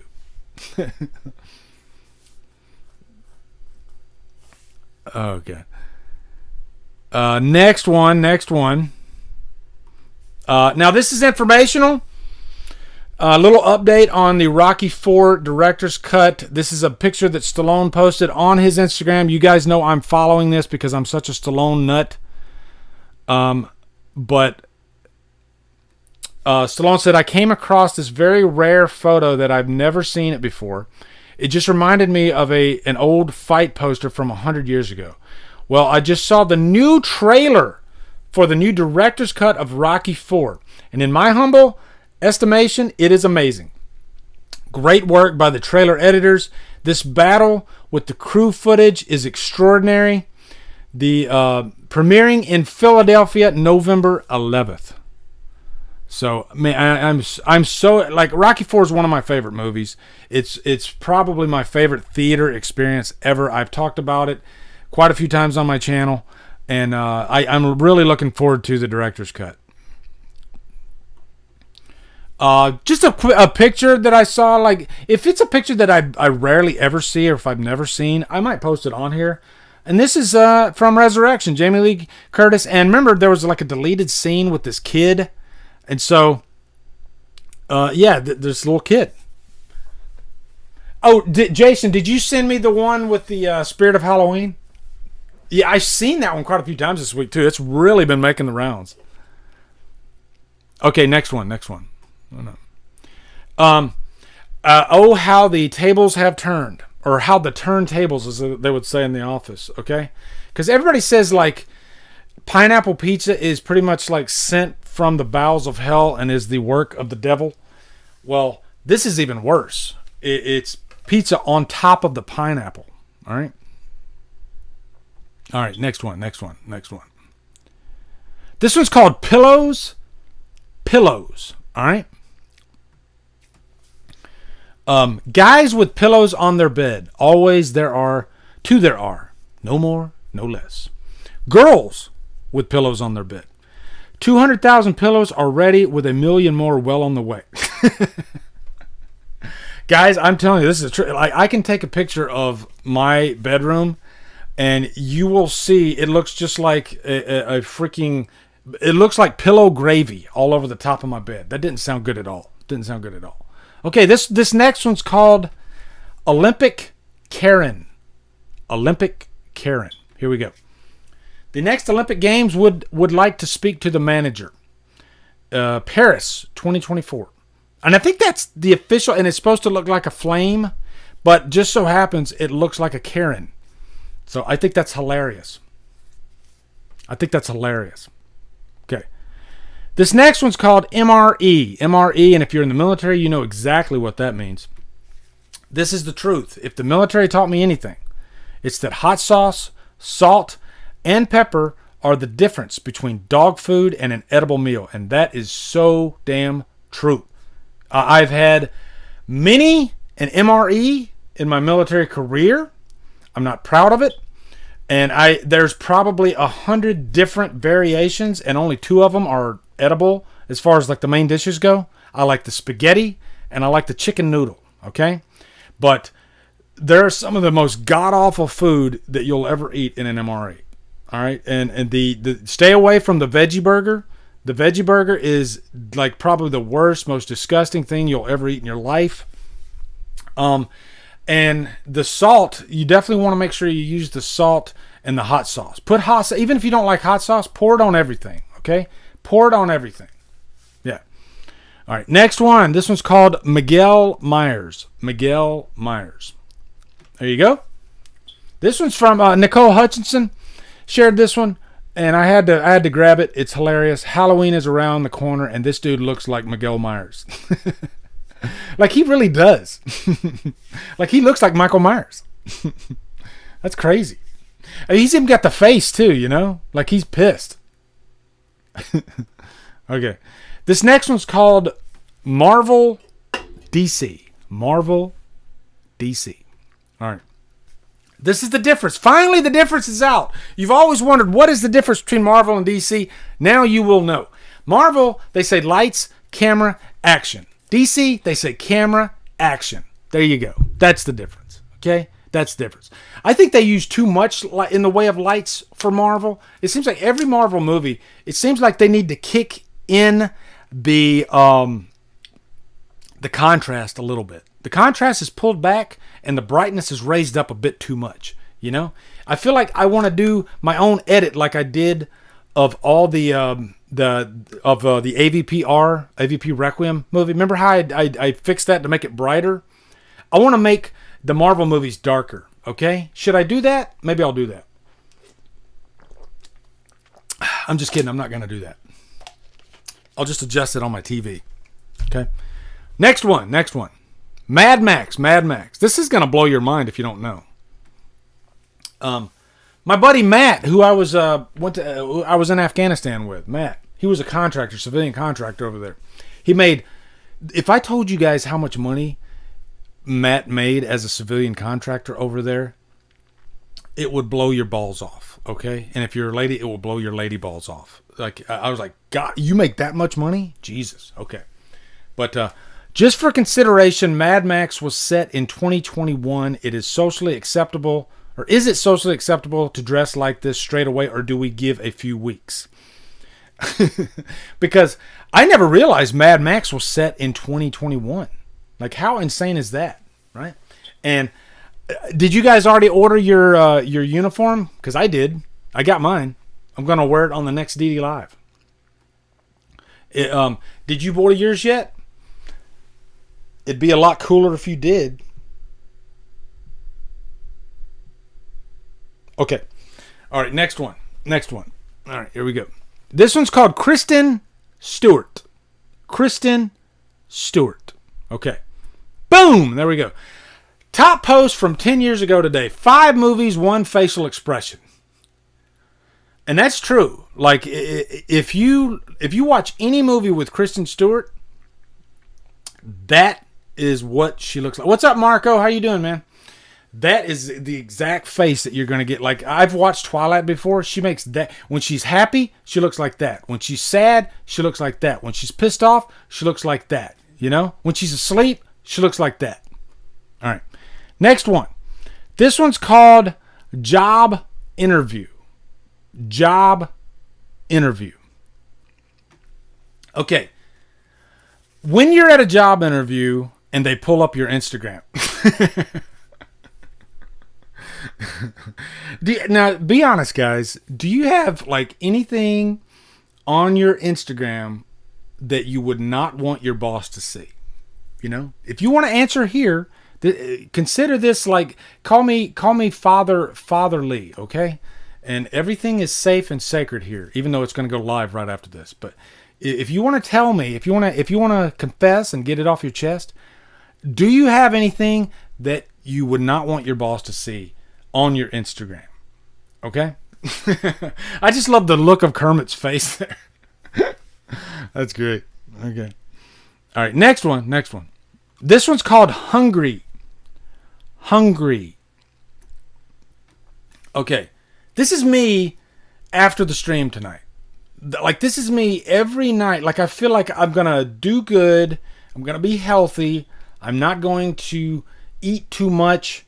And I'm going to watch my calories. And then as soon as, I'd say 30 minutes before bedtime, that happens. I get a craving like you wouldn't believe. And I go freaking nuts. Do you guys do this? And I think if I could stop eating after a certain time, then I'd be okay. You know, I'd be okay. I mean, I'm at a comfortable weight right now, though. I will say there was a time, I will say, if you want to see me at my fattest on YouTube, check out my, I would say my April Fool's Day review. As a matter of fact, go check out my April Fool's Day review. Go in the comments and say, I know. Just say, I know. That's all you got to say, okay? I'll know that you were here. And you will see me at my fattest in my April Fool's Day review, okay? And I would say my thinnest is definitely going to be my first review of Predestination. And that review's hilarious. But we all got to start somewhere, right? I'm going to tell you, man. If you watch my first review, you'll be like, how in the hell did this guy climb out of the hole that he was in when he was started reviewing? Because this is horrible. But I was pretty thin there. You know, I probably weighed 15 pounds less than I do now. You know, where I probably weighed 15 pounds more than I do now in my April Fool's Day review. Okay. So just everybody go over there, type in, I know. That's it. Okay. There you go. All right. This one's called Home Alone. All right.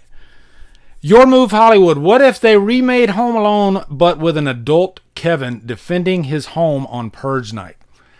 I think I've seen this before, and I want this movie. Like it writes itself. You know, how cool would that be if they combine those worlds and you get to see Kevin like a rated R Home Alone, and he's completely just cooking fools all night because he's pretty much the master of booby traps. And just imagine what he's like, 30 years later.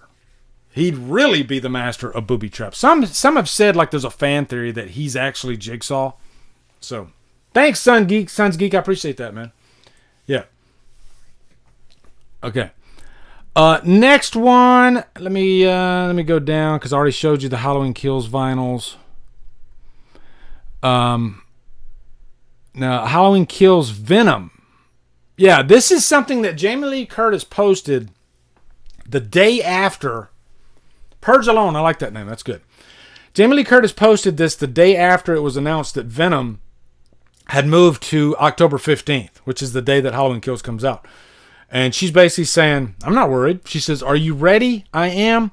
2 months, 63 days. The battle between good and pure evil continues. And it's basically like Jamie Lee Curtis is saying, hey, we're good. Because you know what? The Halloween fans, the horror fans, they're going to come out.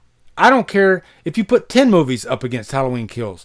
The fans will be there to support. And so I'll piggyback what she's saying to you guys. I don't care what comes out on October 15th. Make sure you guys go and you support Halloween Kills. Okay? We've put a lot into this movie on YouTube. Everybody behind it. And I want this movie to just fucking kill at the box office. No pun intended. I really do. Okay? All right, so next one. This is AIDS Kills Fangoria. The cover of Fangoria. Pretty badass cover. I hear that's supposed to come out in like October. I went looking for the total film one a couple times. I can never find it. So I gave up on it. It would have been nice to have it, but that's okay. So you can't always get what you want, right? But if you try sometimes, you just might find you get what you need, right? You get what you need. And apparently I didn't need the Total Film magazine. So, yeah. And then here's the billboard, okay? Real quick look at the billboard that was just outside of, I believe, Universal Studios in Hollywood. Really cool. Winter over on Instagram, Spook Show Baby. She posted this picture. I had to grab it. That's a cool looking. I mean, it's like an homage to Halloween 2. I never even noticed that, but it's really cool, you know. So I mean, it's like same position and everything. So had to be intentional. One of the creators over at Fright Rags posted this. I think it was yesterday or the day before yesterday. This is one of the shirts that's coming for Halloween Kills, and there were a couple others, and one of them had just the regular poster art on it. That's probably the one that I'll get. I'm hoping that there's some more, like, because remember in Halloween 2018 how they had that big like collage edition that looks so badass that I've seen people wear. I'm sure they'll do something like that for Halloween Kills. So I'll wait until they come up with something like that. You know, I'm sure they'll probably wait until after the movie comes out because I don't know. It might be a little spoilerish to put too much on it. I don't know. Okay, next one is Death and Power. Death and Power.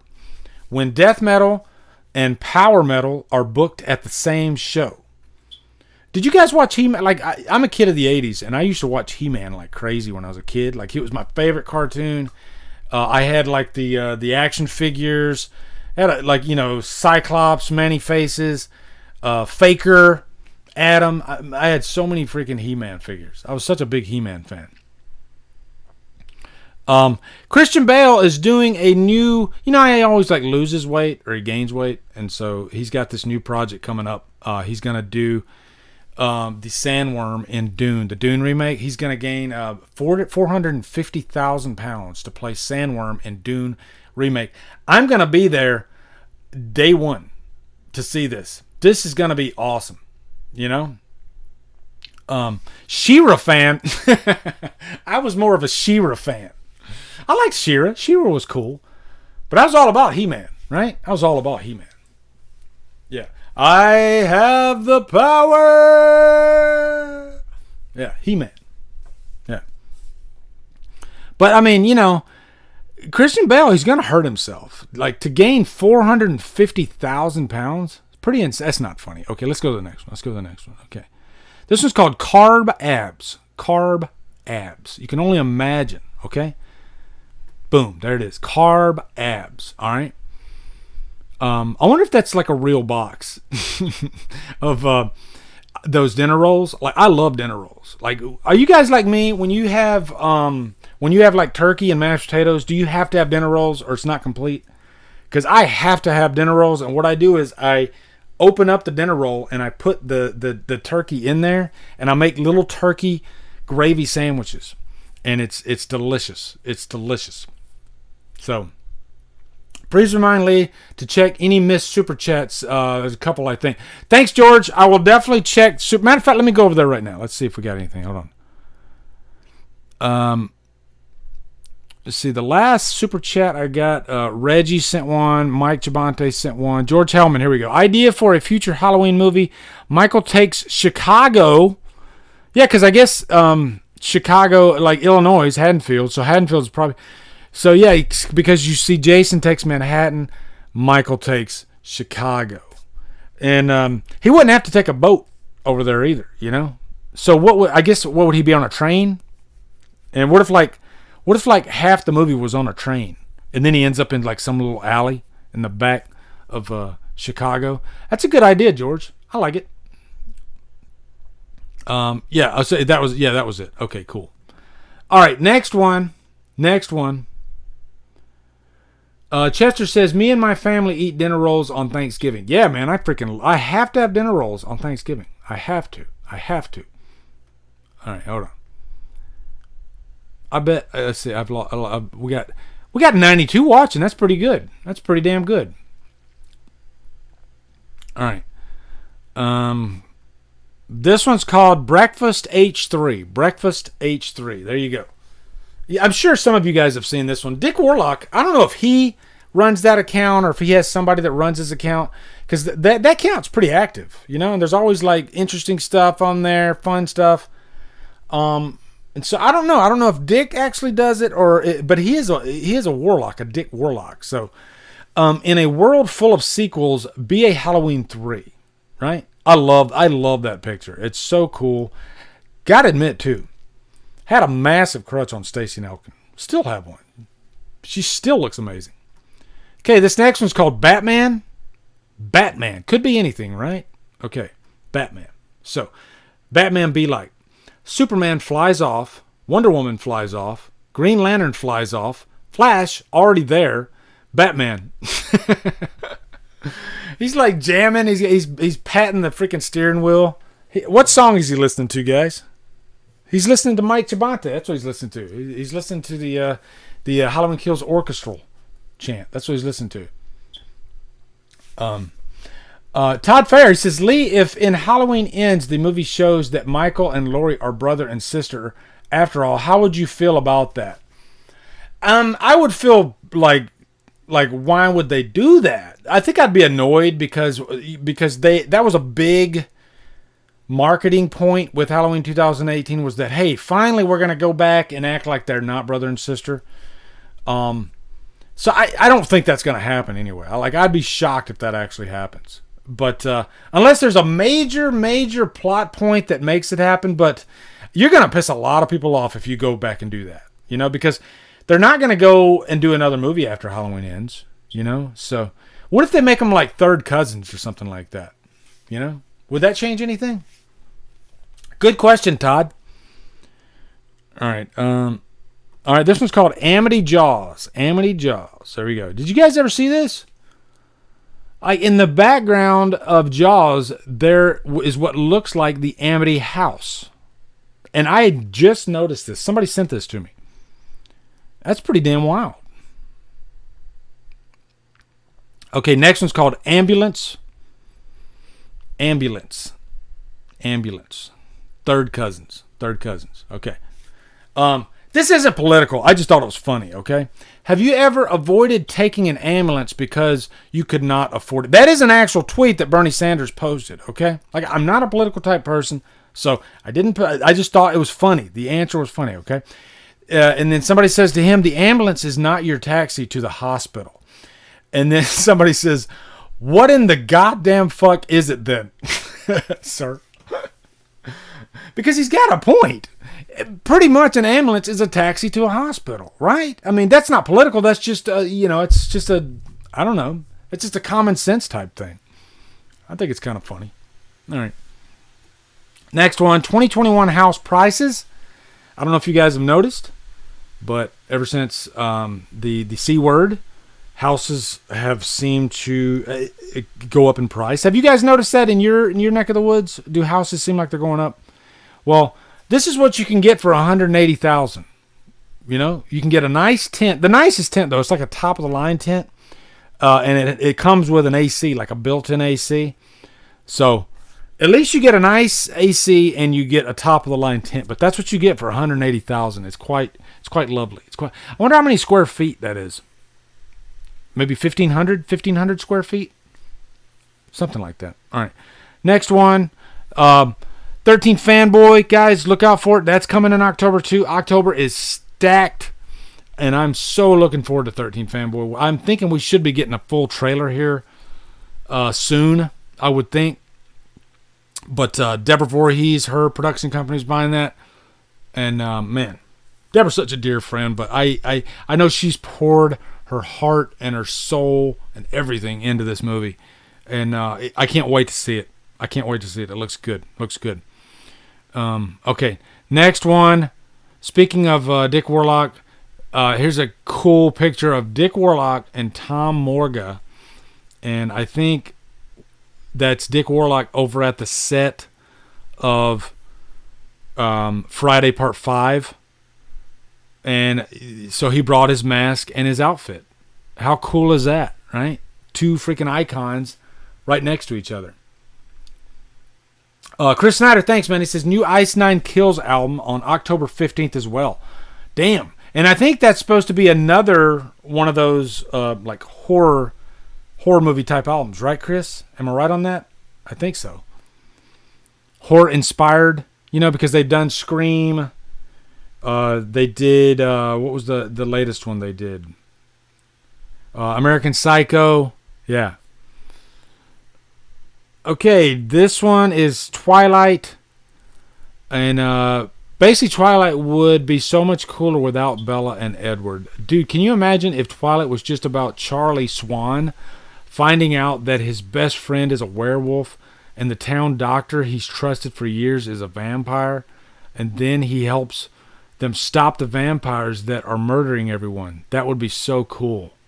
Bella can stay in Arizona.